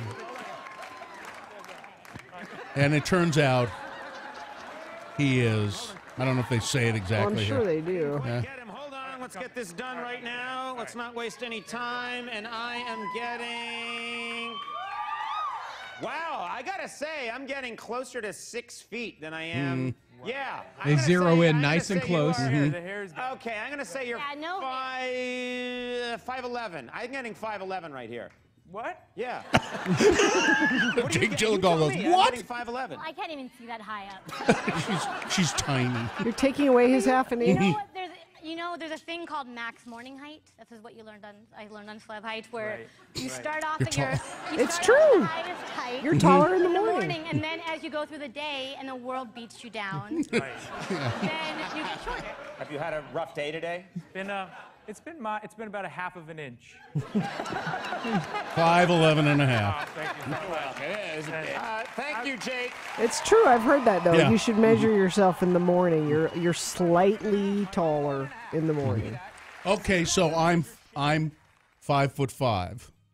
Because then. it's the morning? Yeah. I don't know, but you've been up for a while. I was always 5'6". This is like your in my lunchtime. mind. But then I had spine surgery, and I guess I became 5'5". But when I went to the doctor in the afternoon a couple of weeks ago, I was 5'4" and a half. Yep. Next time, make your appointment in the morning. I'm going to have to go. I'll have to take the day off then. I'll go during the show. For that half inch. Yeah. All right. Well, anyway, he's 5'11" and a half. And I'm glad we cleared that And up. I thought he was, and I just liked it because he was so sweet and nice and charming about the whole thing. And I thought he's a good sport. And I want to see more Jake Gyllenhaal movies because he's always great. I wanted to see Nightcrawler. I saw that. That's He's one really I good. missed, and I need to go back and catch up on. Cause, There's one. Is it called Dangerous Animals? Which I haven't seen yet, and people say it's really good, but he makes depressing movies. He makes a lot of depressing, Thoughtful, Bill, please. creepy movies. Like Nightcrawler is pretty creepy. Except I have one bone to pick with Jake Gyllenhaal. What's that? Because he was the Prince of Persia. Oh, yeah. No. What? No. What do you mean? You don't think Let you me look... say that again. Jake Gyllenhaal Yeah. was the Prince of Persia. Yeah. Surely there was There was a no Persian Middle actor Eastern named actor Shirley. that could have been in that movie. No. I would have even accepted, Persians- another brown, like a Mexican It's actor. been- it- or no, I no. would have accepted. Like how we do it in Utah. Yeah. We need It has been proved that Persians can't act. They're not good. I was in a play with a Persian guy once. years Terrible? ago. Actually, he was okay, but he played Othello Right, because he was dark skinned. we need it. Yeah, he That's played. my he played bone to Othello. pick with. He was a pretty good actor, but he drank too much. So a pretty good actor. Yeah. Well, yeah, but when he wasn't drinking too much, he was okay. I liked him. He was a nice guy. I think he's not with us anymore. Because he drank too much. Well, yeah. Let's do one last look at traffic real quick, Gina. Crash southbound I-15 at Main Street, North Salt Lake. The HOV lane is closed. Crash northbound I-15, 123rd South, off to the right shoulder. Crash southbound Bangor Highway, 41st South in Salt Lake. Crash northbound 7th East at 39th South. The right lane is blocked there. Crash southbound I-15, 200 North in Salt Lake. And looks like that's about it, but isn't that enough? That's traffic. I finally saw the signs you guys have been talking about. Zero fatalities? Yeah, the join the resistance. I saw that coming into work this morning. It is kind of weird in a way to see an electronic reader sign on the freeway that says "Join the resistance." And and you should join the resistance, because what that means, you go to zerofatalities.com and you pledge. Joining the resistance means you pledge to not do distracted driving. I almost got into a wreck. Again, the wreck, I've talked about it now when we've been talking about zerofatalities.com. That the last wreck I was in was my fault because I was distracted, and I rear-ended someone. Unfortunately, I wasn't going very fast. Nobody was hurt, but I almost did it again the other day. And it's not because I Bill, don't. maybe if you take the pledge, it'll be top of mind. For I you. don't do it's not because I was on the phone, but I have the tendency sometimes to look at stuff when I should be looking at the road. I'm looking at the. Take the pledge. Join the resistance, and you could win stuff too by signing up. Yeah. Okay. So just go to zerofatalities.com. Do that. There's all kinds of stuff there that you'll find of interest in it. We want to just make sure that that nobody's dying on the road here in Utah. Take zerofatalities.com. Now, coming up, we've got Tuesday Tunes with Todd and a chance for you to win tickets to go see Newfound Glory. That's coming up right after this. Hi, it's me, Bill Allred, and as far as I'm concerned, there's nothing better than good conversation and good food. So I've put them together with a podcast called The Let's Go Eat Show. We eat good food and we talk to interesting people. Find my podcast at theletsgoeatshow.com.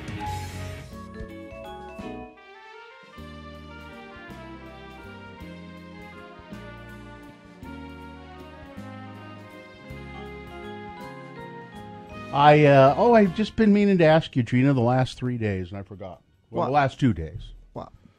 So you went to collect your daughter at camp. Yes. On Saturday, I think it was. Friday. And we'd had some discussion last week about the letters, and that you had written a letter to her, a daily letter that she took with her. Yes. And you instructed her to open one a day. Is Yes. that, and being the good little girl she Yes. is, I'm sure that's exactly the way she did it. Yes. Whereas when I was a little kid, when I'd gotten to camp, I would just want to open them all. Yeah. Because I wanted to read them all. And then she was incommunicado for a week. For really 7 days? Was it 7 days? Sunday to Friday. Yeah. Okay. And so the only communication that you could have with her would be a letter that she would send you. Right. And you kept waiting for the letter and waiting for the letter. And I said, you're not going to get the letter until after you pick her up. Have you received, as you went to get her and collected her tear-stained pillow and and all of the soiled bedding and everything? And She did very well, actually, at camp. Well, I'm sure she did, but I'm saying there wasn't a tear-stained pillow. I joke. I know. As I got home with her after we picked it up, it was in the mailbox. As I thought. Yes. And was the letter tear-stained? No. Was it very detailed? Yes. What did she write it the first day, or did she just write it, like the day before you? And then express it. She wrote it halfway through, and she said, "Next year, I know to write it earlier in the week." But there you go. So it might have gotten to you. Mm-hmm. But it was a happy letter. I'm Okay. having a great time. And she said, "I knew you would ask, Mom. The food is great," is what the letter said. Food is great. I knew you would ask. And then she had no trouble finding an owl to deliver it. No, Yes. came right Okay. to the. Right. She's very, very methodical in her thinking. She said, "I sent it on Wednesday. I should send it earlier next time, but I should at least wait a day till I've done something to write about So she's figuring out the best day to send it. It's probably Tuesday, and then I would get it. But she did great. She wants to go back. So She did the rope swing. She swam in the lake. She went canoeing. No, killed a bear. No, none of that. No. What do they do? What do they sit around and sew? They made bread. That's not camp. You go out. You got to go out and kill squirrels and play capture the flag at night, and then kids get lost in the woods. At the very least, play with the fire. Yeah, roast You know? no fire. Poking a stick in it? No. They So made it's- bread. They had morning meditation. What? Sissy camp. We did yoga, Mom. She loved it. That's all that matters. Sissy camp. Okay.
Gina Barberi on X96. Siri, find me a big bad truck. The biggest, badass trucks are at National Auto Plaza. Follow Bill Allred on Twitter at RFHBill. Don't you know who I am? Radio from Hell on X96. 9:04, and hey, look who it is. Tuesday turns with Todd on X96. Radio from Hell. But we have a giveaway. It's first. Well, now we can do this, and then we'll. Oh. It's and then who? we'll do the giveaway. Yeah, Okay. yeah. Coming up, we'll do the giveaway. It's Todd. Hi. Hi, Todd. I made it. The southbound I-15 through Davis County was a slight adventure this morning. Well, it is often, I've noticed. It can be, but today What, was there an accident? Yeah, or- there were a whole bunch of them. All the Was way it today. slick? No, nothing. No weather-related. Just dumb people. Yeah, and so I went through Bountiful on 89 and Beck Street, and so did a lot of other people, and yeah. So you got a smell adventure this morning on your way to work Yeah, it because was you got to light. ride Nice. Beck Street. Yeah. But now he's here to bring us a song that he likes and wants you to like too. What Yes, is it? and it's another one from Imagine Dragons off their latest album. And people, I guess they did the premiere of his movie up at Sundance of Believer. And a lot of people on social media saying, "Wow, We amazing." we interviewed the Director of photography. For that. We tried to get Dan. I was trying to get Dan Reynolds, but you See? know, he's Ask Todd. He's Yeah. a busy man. Yeah. Yeah, we Dan, figured that Dan, out. listen, hey, don't forget your friends here in Salt Lake at X96. The ones who play your music and promoted your concert. First in the country. Yeah. Anyway. Yeah. Anyway, we love you, Dan. What He's is very this? busy. I mean, this is a huge event for them. So, this I think is one of my favorites, almost of all time from them. It's Really? it's so good. Yeah. All right. What's it called? Whatever it takes. All right. All right, here it is. Imagine Dragons, whatever it takes. It's our Tuesday Tunes with Todd on X96.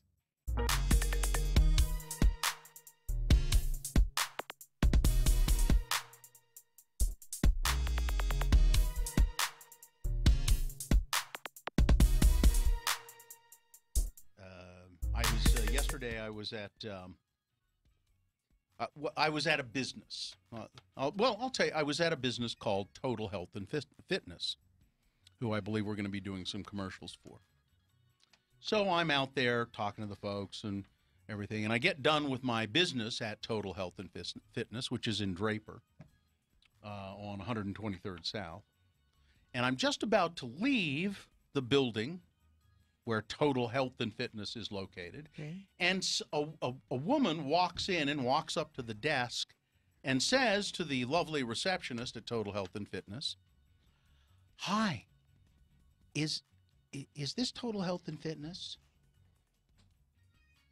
To which the receptionist, being a nicer person than I am, said, "Why, yes, it is." And the woman said, "Oh, okay, good. I'd really like to apply for a job." Now, if it had been me as the receptionist, when she walked in and said, "Yeah, is this Total Health and Fitness?" And I probably would have been nice to a point and said, "Yes." And when she said, "Oh, good, I'd like to apply for a job," I would have said, "Don't bother." Exactly. Because you apparently can't read the signs all over the building. You didn't read the big sign over the door before you walked in. You didn't see the sign on 123rd South, blazing across the building, Total Health and Fitness. You didn't see that anywhere. I'd just as soon you not apply for a job. Thank you. Goodbye. You think she was being ironic? Because the No. signs were everywhere. No. No.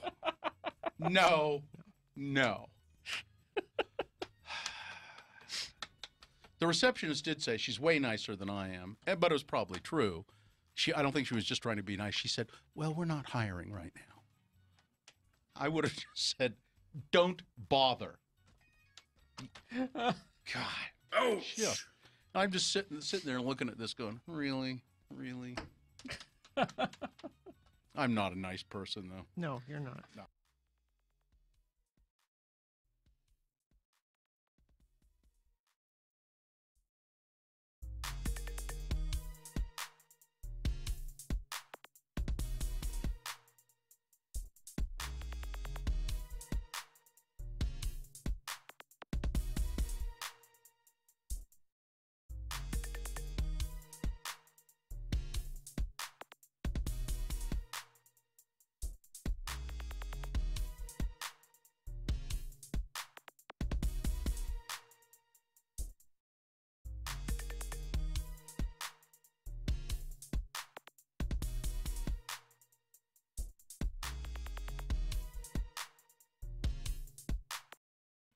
Yep.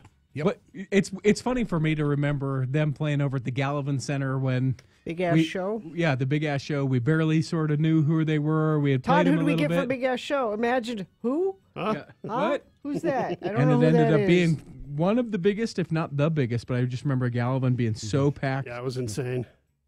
So there it is. Whatever it takes. You can listen to Todd Newcomb 3 to 7 right here on X96. You know, no, but Thursday morning though, and I'm terrified to do this. I'm going to be in here being Carrie. Oh, you're going to fill in. I'm filling on in. So, Thursday. and I've never in 30 years of broadcasting, I've never co-hosted Radio from Hell ever. So this is like We've tried to prevent it, but well, no, and rightfully so, because I'm good at in my world I can play like 2 or 3 songs in a row Yeah. and not say a word. So this will be interesting to have to carry the whole damn show. Well, no, you won't have to carry No, it, Todd. you We'll guys- drag you along. You'll Don't drag me. worry. Okay, thank you. You'll be fine. I'll coast with you. You'll be absolutely fine. You will feel free to make comments. And I will, and it'll be fun. And so my puppy, my 6-month-old silver lab, this morning, Ruby? Ruby, she's getting me ready to wake up early because at 4 this morning she starts barking, thinking it's time to play. So I've been. Well, that I've should been be up all- perfect. If she does that for you on sure she Thursday, will. that'll be So perfect. this is Silver Lab. Why did you name the Silver Lab Ruby? I don't know, because she's just cute and it just fits her. I don't know why. Because you can say Ruby. Oh, you know, Ruby. Silver Lab. Because the other dog is named Ramsey, so you have Ramsey and Ruby. You wanted an R. Gotcha. Yeah. Don't take your love to Should I bring her in here and just let her tear No, the place apart? 'Cause absolutely not. Labs are, as I'm learning, labs are just insane. Yeah. Well, that's exactly what you need in the studio. Yeah. It'll No, be they fun. like they enjoy playing and. I mean, she's a puppy, so any puppy is just on crack. So there's no way around that. So thank you for Tuesday Tunes with Todd, and we'll see you on Thursday here on the Radio from Hell It'll be show. the Thursday train wreck with Todd. on Okay. Radio from Hell. All right. Thursday train wreck with Todd. I'll get some jingles made. And Carrie will be back on Friday. So Todd here Thursday, and then me again tomorrow. If you're looking Gina, for that. please don't sing. You sang twice in this break. Oh, Ruby. Please don't sing. I don't even know what song that is. Please, it's a Kenny Rogers song. Oh, please, come on. Please don't. It's. How about Neil Diamond? Are you going to do that story? I can sing some Neil Diamond. Yes, I will. Okay. That's coming up. It's kind of shaky, but I'll get into Hi-yo. it. Hey. We're running a little bit late, so we're going to give the keyword for the Newfound Glory tickets coming up. We'll do that after we tell you about New Dweller. You know, we're just talking off the air with Bill Frost about a person he knows who's thinking about buying a home in Ogden. She should text New Dwello. You text the word money to 62687, and you'll get back a questionnaire. And it's a short one. It's just 7 questions. If you can answer those 7 questions affirmatively and honestly, you could get quite a bit of down payment assistance. Yeah, I understand 2 of the questions are what is your name and what is your quest? No? So New Dwello, they've put together all of this information. This down payment money, this grant money becomes available on a monthly basis, and there's a certain amount of a limited amount of money, then it goes away. So do it right now, and you'll find out where you stand. Just text the word money to 62687. That keyword for Newfound Glory tickets and the boner fight coming up next. X96 is your home for non-stop music. We give you a 1-hour non-stop.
Bill Allred and Gina Barberi on X96. 9:18.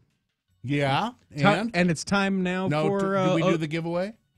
You want to do that first? For the giveaway Okay. with the keyword. This is X96 welcoming Newfound Glory with special guests Bayside, The Movie Life, and William Ryan Key, who is formerly the frontman of Yellow Card. It's all part of the Sick Tour that will be Saturday, June 9th at the Complex. Tickets are on sale now at ticketfly.com. I'm going to give you a keyword. You need to text that to the number 33986. The 96 texter will win a pair of tickets to the show, and you can't claim your prize until February 1st. So the keyword is morning, MORNING. Text the word morning to the number 33986, and you could win a pair of tickets to go see all of those bands. Good luck. Text responsibly. Okay. And now time for a little bit of news before we do Boner Fight. A little bit of news brought to you by...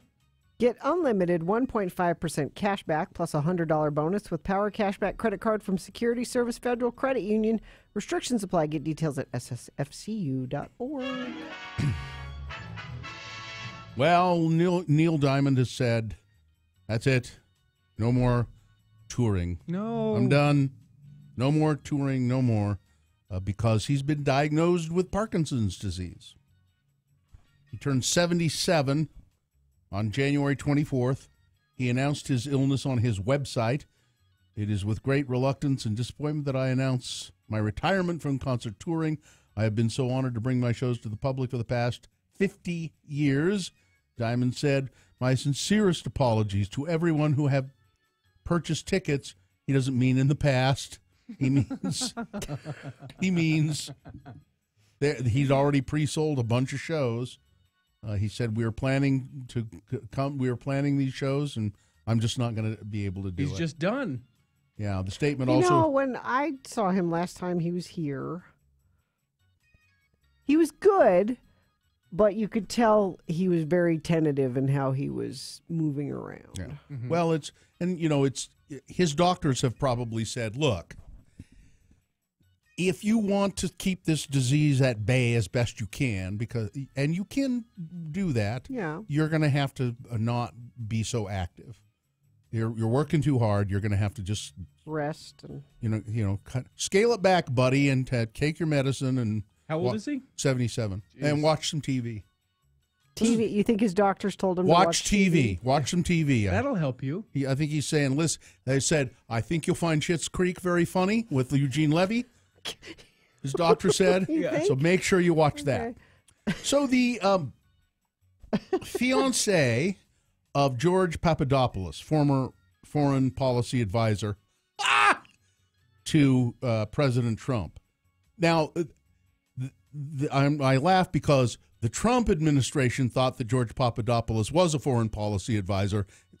He was a very ill-qualified moron.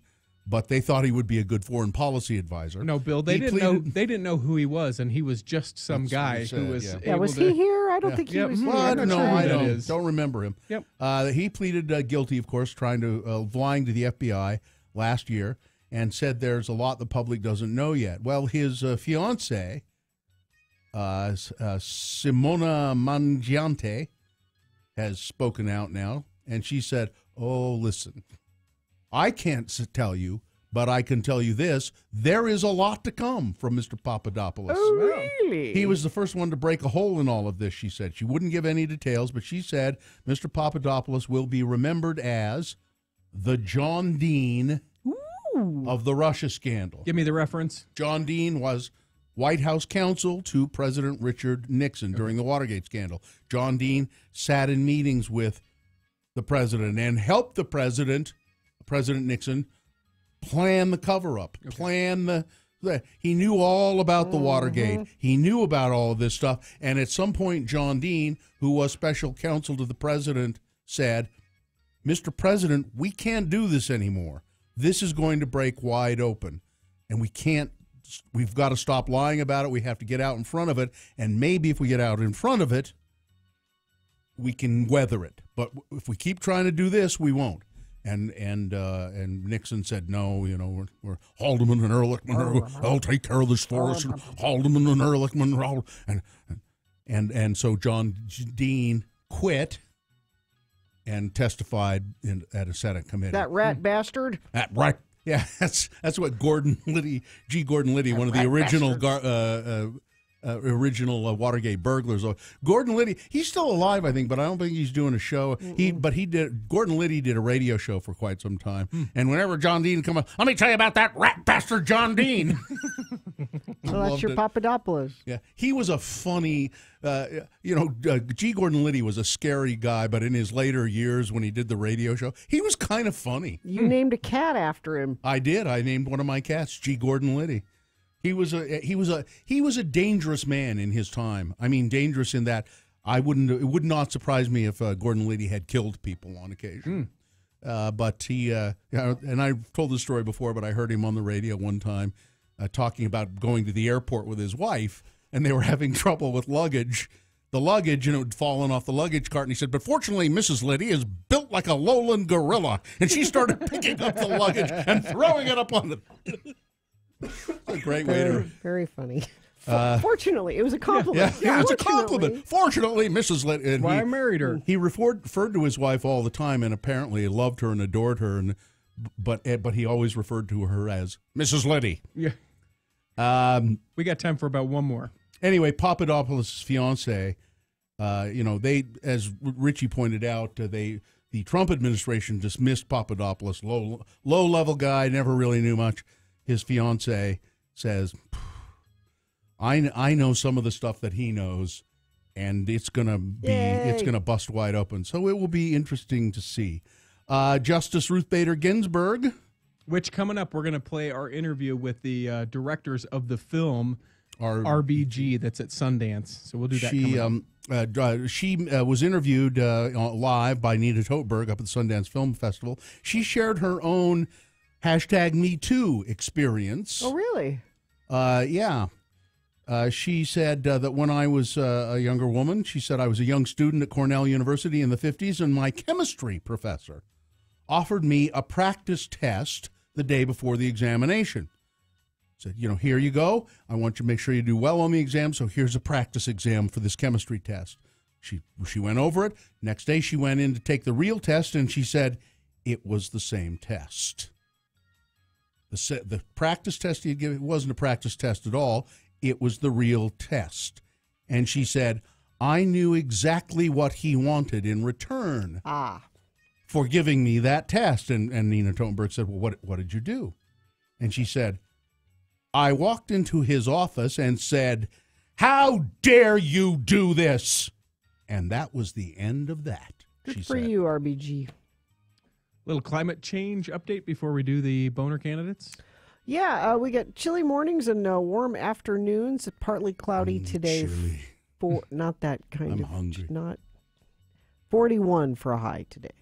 All right, it's time for the boner fight. I have no idea where the boner fight music is. Sorry. It's the fight music from Star Trek. Star Trek. Let me see if I can find it. William Shatner. Whenever William Shatner was in a fight in Star Trek, they played that same music. I will find it too late. Go ahead. So we had boner candidate number 1, the winner from round 1, going up against the winner from round 2. Round 1 winner. Well, I can't take the baby with me when I'm stealing, can I? It's a woman who went into a Publix grocery store in Florida to shoplift. She was in there shoplifting for about 45 minutes while an infant in the car, she had left an infant in the car, was screaming and crying. She said, well, the baby was asleep when I went in there. What do you want from me? Can't steal with one hand. And then boner candidate number 2 from the second round, bee killers. 2 boys arrested after vandalism that killed 500,000 bees on a honey farm in Iowa. There you go. Those are the 2 candidates. It's time to vote. You can do that 3 ways. 1, call, talk to Katie, 877-602-9696. She'll say boner vote, and you say 1 or 2. You can also text us, 33986. That is the number. You just put a 1 or a 2 there. Send it off. You can do that as many times as you'd like. Or you can go to x96.com or any of Radio From Hell's social media at Radio From Hell. There will be a post there that says boner fight for today. That is January the 23rd. And there should be a poll there. You can say 1, 2, click, submit. refresh, click submit, do it as many times as you would like. It is the boner fight. We will come back with your boner of the day winner and the interview of the directors of Ruth Bader Ginsburg's Sundance film. That's coming up next. X96 is Utah's original alternative with a 1 hour nonstop music winding coming up right after Radio from Hell.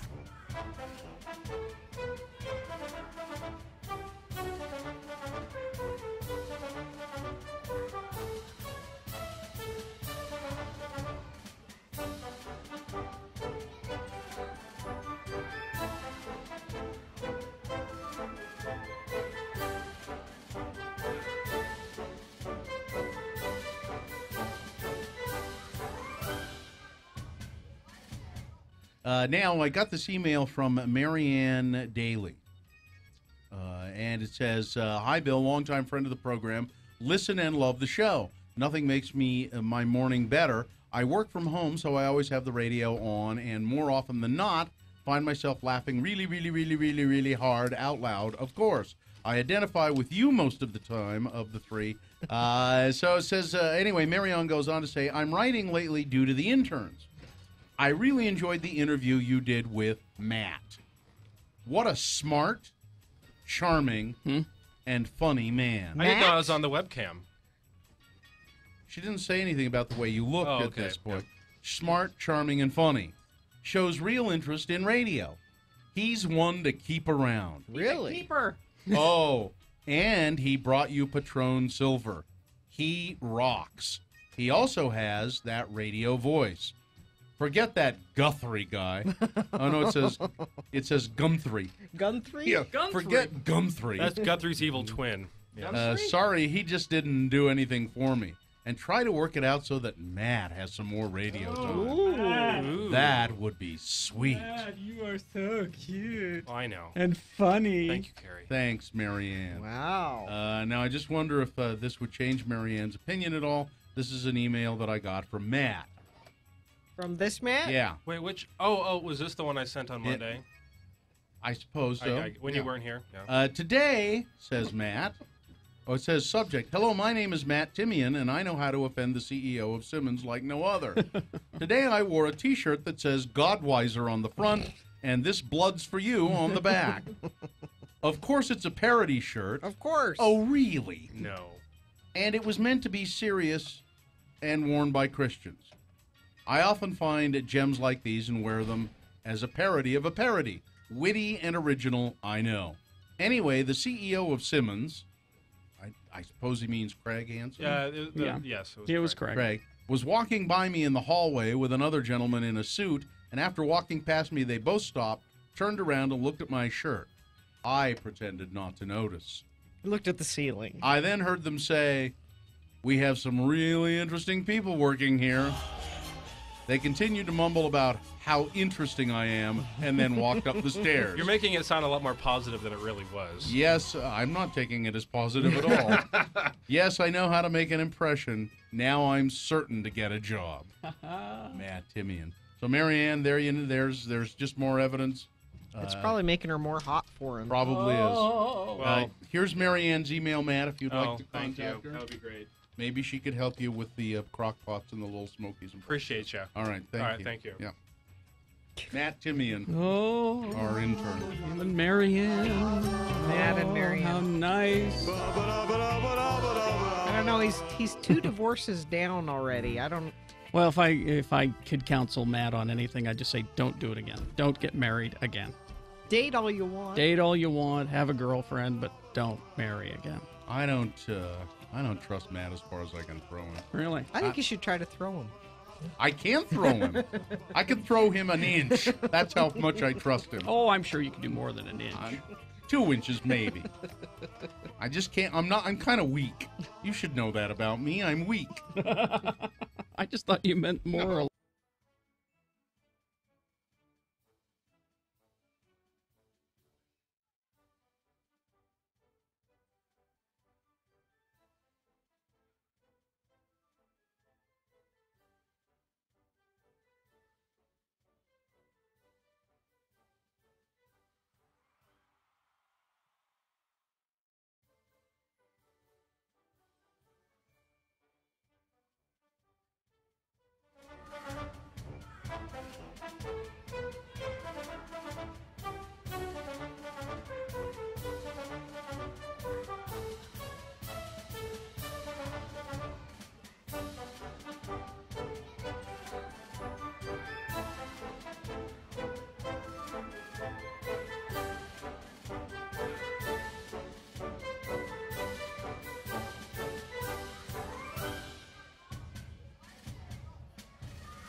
infested, dusty old studio with substandard equipment in Ogden. Now, Carrie, Bill, and Gina have a big, fancy studio in beautiful downtown Salt Lake. And they still find things to bitch about. Yeah. X96. 9:35 right now, and time to award the Boner of the Day. And the Boner of the Day is brought to you by a pork slider, some slaw, and a glass of whiskey. So we had Boner candidate number 1, bee killers. Let's see. I want to make sure. I'm not sure I got the right order here. Yeah. Number 1 is, well, I can't take the baby with me when I'm shoplifting, can I? That was number 1. Bee killers, number 2. And number 2, Bee Killers wins by a huge margin of votes. It is the Boner of the Day.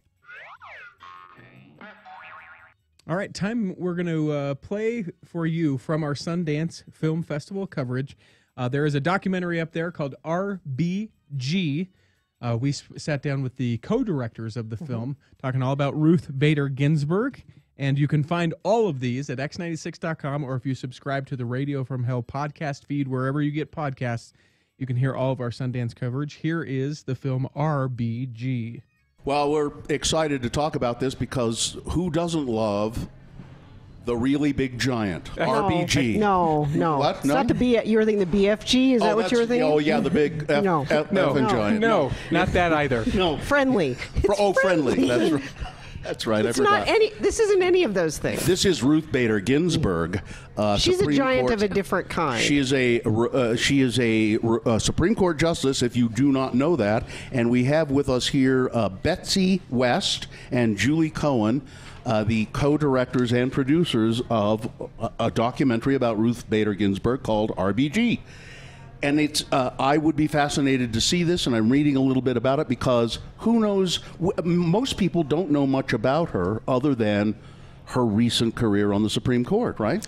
Yeah, I mean, this is Betsy talking, and Hi, Betsy. Hi, Bill. So happy to be here. Happy to have you. A lot of people know about the notorious RBG, who gained a lot of notoriety for some blistering dissents that she made in the past few years, and she's become a kind of internet rock star. People dress up like her on Halloween. It's amazing. and you know, the Saturday Night Live parody. But 3 years ago, Julie and I, who had both interviewed her before, looked at each other and said, a lot of people don't know the real story of Ruth Bader Ginsburg. This should be a documentary, and we should do it.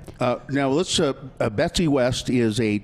You see, we've interviewed her before. Betsy is a 21-time Emmy winner for her work at ABC as a news producer, executive producer of documentary Turning Point, which people, I think, might remember, the Storyville films.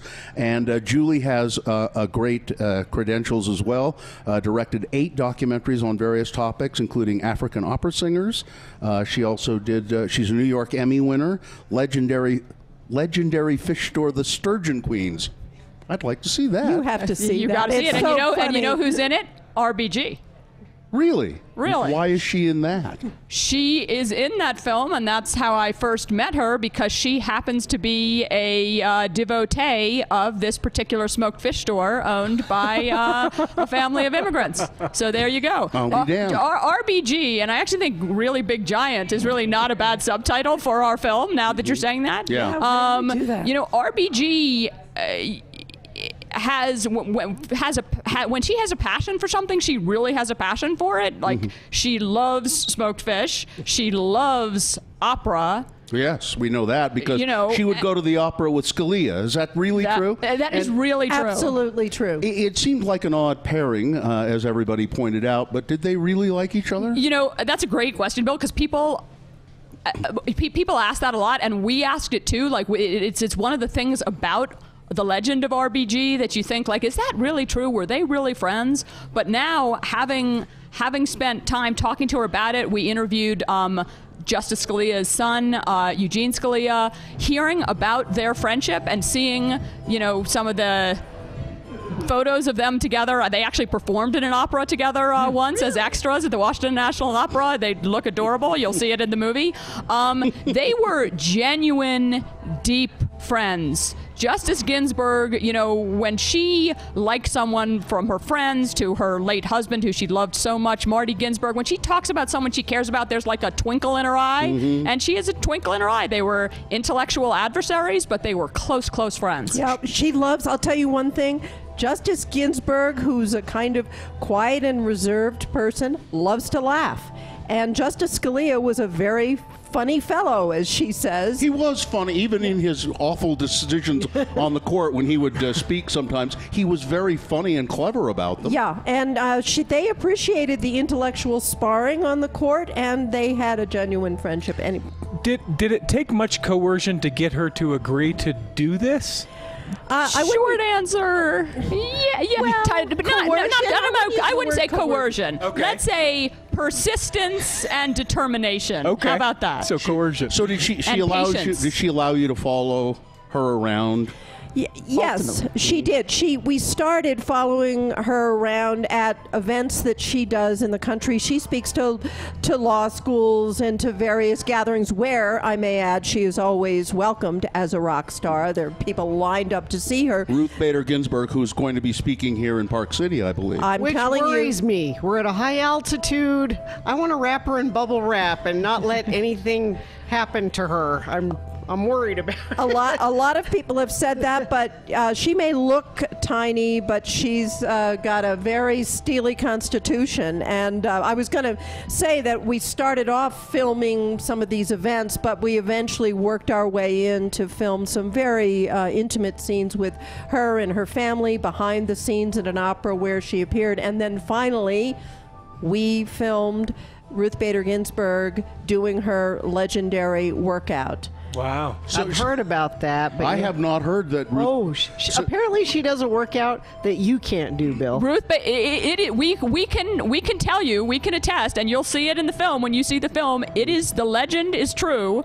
Ruth Bader Ginsburg can do 20 push-ups, and not the girl push-ups with your knees on her feet. Mm-hmm. She planks, she side planks, she lifts weights. Jeez. She's 84 years old. She's teeny as Has can she be. always been this kind of a fitness devotee? I would say that she's always been very adventuresome. I mean, there's a story about how she was on at some events with Justice Scalia and given the opportunity to parasail, and off she went on a parasail. I mean, she had to have been, 65, 70 years old, and Justice Scalia was saying, she's so little, she's never going to come back. So she loves to horseback ride. I mean, she's quite adventuresome.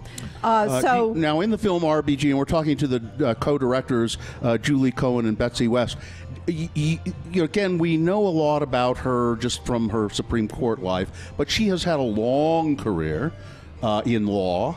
And do you go into all of that and show you have archival footage? Yes, or what do you this is, I would say, at the core, the reason that we did the film. She has fans who love her persona now. They love the dissents that she's writing, but a lot of them, I'd say most, really don't know her history. I don't know it. Ruth Bader Ginsburg, as a lawyer in the 1970s, it's not an exaggeration to say that she really laid the legal groundwork for equal rights for women. She argued 6 gender equality cases before the U.S. Supreme Court in the 70s as working for a group called the Women's Rights Project that was part of the ACLU at the time.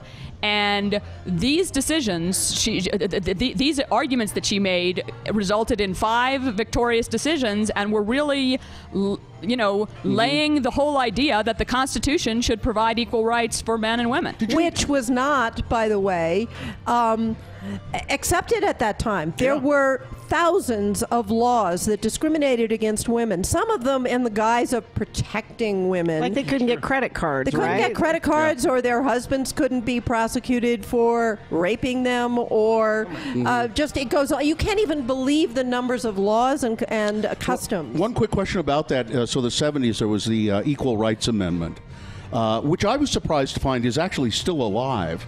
I mean, it could be still ratified, but did you ask her about that? She was That was the time she was doing this stuff.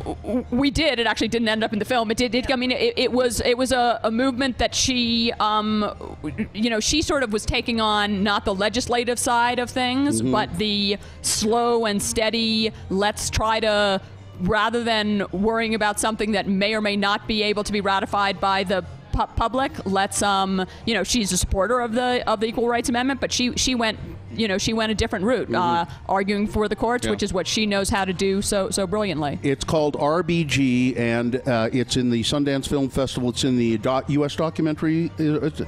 Documentary premieres section, U.S. documentaries. So I assume it's in competition as well. No, it's in the premiere section. Oh, so that's just the. Yes. Come and see it, and we already love this movie. Exactly. She's so famous, she doesn't even need to compete. You guys are really lucky to have spent a lot of time with her. We are so lucky. We cannot tell you what a privilege it was, and really how much fun this project has been to bring to life this legendary woman. I look forward to seeing it and learning more about her. If you don't see it at Sundance, my guess is you'll be seeing it somewhere on television on PBS or it's a CNN film. Oh, it's already. So eventually it will be on CNN, and before that, we hope and believe in theaters and streaming. But congratulations, that's awesome. Sounds great. RBG, thank you, Julie Cohen and Betsy West. Thank you. You can find all of our Sundance coverage at x96.com, or like I said before, you can subscribe to the Radio from Hell podcast feed and get it along with all of its brothers and sisters there. Just a side note, I know an actress here in town whose name is Betsy West, and the name of one of those directors is Betsy West. And I mentioned that to her, and she said, I know. Whenever I Google for Betsy West occasionally, and that's what she comes up occasionally on my. I thought that's just odd, you know. Yeah, Betsy West is a fine actress here in Salt Lake. You know what is a fine place to take your car? Where? Excel Automotive Repair. Were you just I'll there? tell Betsy West that. 33rd South and 3rd East. They sponsor the Radio from Hell Boner T-shirt, and I took them the new Boner T-shirt What the color? other day. It's pink. They hadn't received those yet. You can win them if you listen to the 7 o'clock Boner Round 1. But I had the engine light on. He did the little thing where you plug it in and says, well, it could be this sensor. And then I said, well, great. And how much is that? And he told me, and I said, okay, well, I'm going to have to drop my car back. It's going to take a little bit of time. And then he called me and said, you know what? I'm doing some research. It might just be that your car's software is updated or needs to be updated, and you may not even need to have the sensor. Other mechanics aren't going to do that. No. Yeah, other places would have just Most taken my money. expensive option. Yeah. Yep. And it was a couple $100. So I said, thank you. Let me get into the dealership and get that taken care of.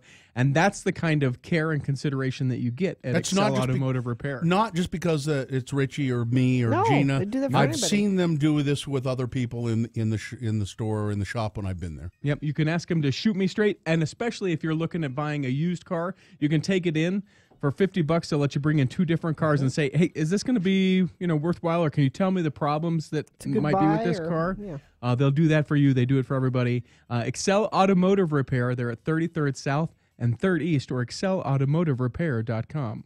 Attention, Utah residents. It's time again for the Radio from Hell Film Festival. It's simple, easy, fun, and you could win $1,000. Follow these 4 simple guidelines. Include a flag of the United States of America in your film. Include the phrase, in your area. Make your film 5 minutes or less. Less. Turn your film in by February 12th at 5 p.m. Complete contest rules are available at x96.com. Make your film and win $1,000 from Radio from Hell, the Radio from Hell Film Festival on X96. Get ready to ride the wave. Fallout.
What have you been doing? Well, Sitting around with your thumb in your butt and your mind in Arizona? No.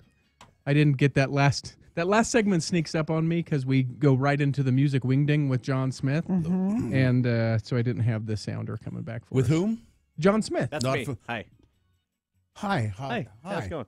I'm John. Not familiar with you. You do a show here? That's Is that okay. That's okay, Bill. That happens. Okay. No, I'm perfectly alert. Been here 5 years, Bill. I just choose to. Have you really 5 years? 5 years. I just choose not to recognize you. This is a personal choice. Can't blame you there. There's people that have worked with Bill here in this building for 20 plus years. And Well, he goes, that's true. Now. Yeah, because I just choose not to. Yeah, you are. I choose not to engage. So can I share a story really fast? Sure. Okay. This is one of those things where have you ever sent a text message to the wrong person? Yes. That's I got hired to do a party, a house party.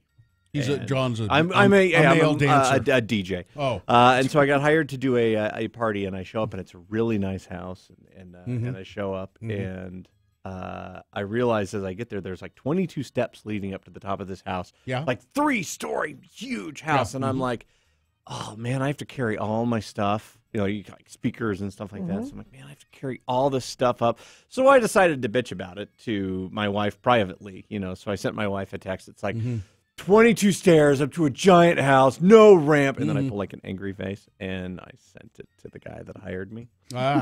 Did he pay you? Yeah, he was. So he probably thought it was amusing. Man, I was just like, oh well, I'm not getting paid. But he was actually really cool. He thought it was funny. He did. So Well, luckily, you had some guys come out and help you, yeah. right? So you like roll up that and- was the thing. Yeah, so I'm telling Richie about it. So like right after I said that, like I'm thinking it's the weirdest coincidence. Like this guy and his two brothers come down. They're like, hey man, let me help you get this stuff upstairs. And so they carried all my stuff up for me. And I was an hour in before I looked down, and my wife's like, did you make it okay? And I'm like, yeah, I didn't get my text. I sent you. And I looked down and I'm like, oh no. And I'm in this guy's beautiful home. Like they've invited me into their house. And I'm a part of their party. And I'm like in there complimenting, oh man, what a great house. Gave you their Cheetos. Yeah, you know, they made me tacos. And I'm like, oh, this is great. And then I had to go out and say, sorry. I owe you an apology. I am so sorry. You know what? In situations like that, you should have an alternate plan. You could become the boombox DJ, and you say, "Yeah, there are a lot of stairs. I do all this stuff on this boombox. Just bring in my my boombox. Yeah, it's like an '80s ghetto blaster you bet. kind of thing. Have that as a backup. As a backup, it would be awesome. No. You get one of those little. What's this? I'm the boombox DJ. The Bluetooth speakers and your phone, like my TNC Surf Design sticker on the front on the tape deck. Yeah. You know, have a couple of cassette tapes. You know, one of those long. What they were? They were like 2-hour cassette tapes. Yeah, the Maxell tapes. Yeah.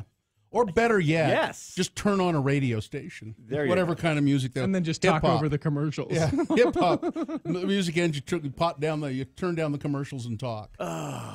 So anyway, I learned a very valuable lesson. Don't send crappy texts ever. Anyway, be kind. If you can't say something nice, I'll just don't tell say you know anything what? at all. I'm going to bitch about it. I'll do it at home. I'll just save my comments. So now my wife has just sent me a text. She says, "What do you mean? What do you mean?" Because I thought I was sending this text to you, which said, "Please never come into our studio again," and it went to her. Did you seriously do that? When it went to her, she's, "What do you mean?" They're in the J's. Yeah. That's why That's terrible. Mrs. Bill doesn't start with a J. Her first name, Jim. Let's do a promo and get out of here. Okay. You've got it. You've got it. Yeah. You ready, Yeah. Katie? We're good. Okay.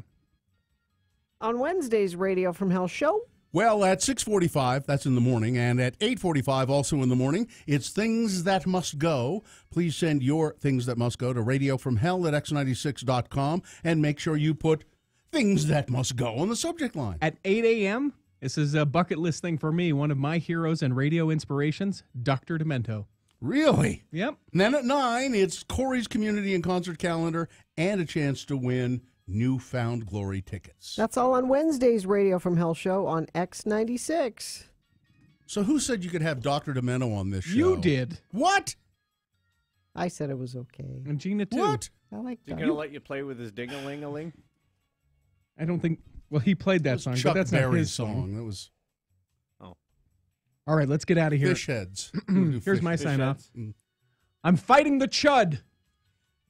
Don't you know who I am? I'd rather have a bottle in front of me than to have a frontal lobotomy. John Smith is next. Please keep listening. Why? I don't get it. Why? I know exactly why, and thank you, Gina. A 1-hour nonstop music wingding starts now. Utah's original alternative.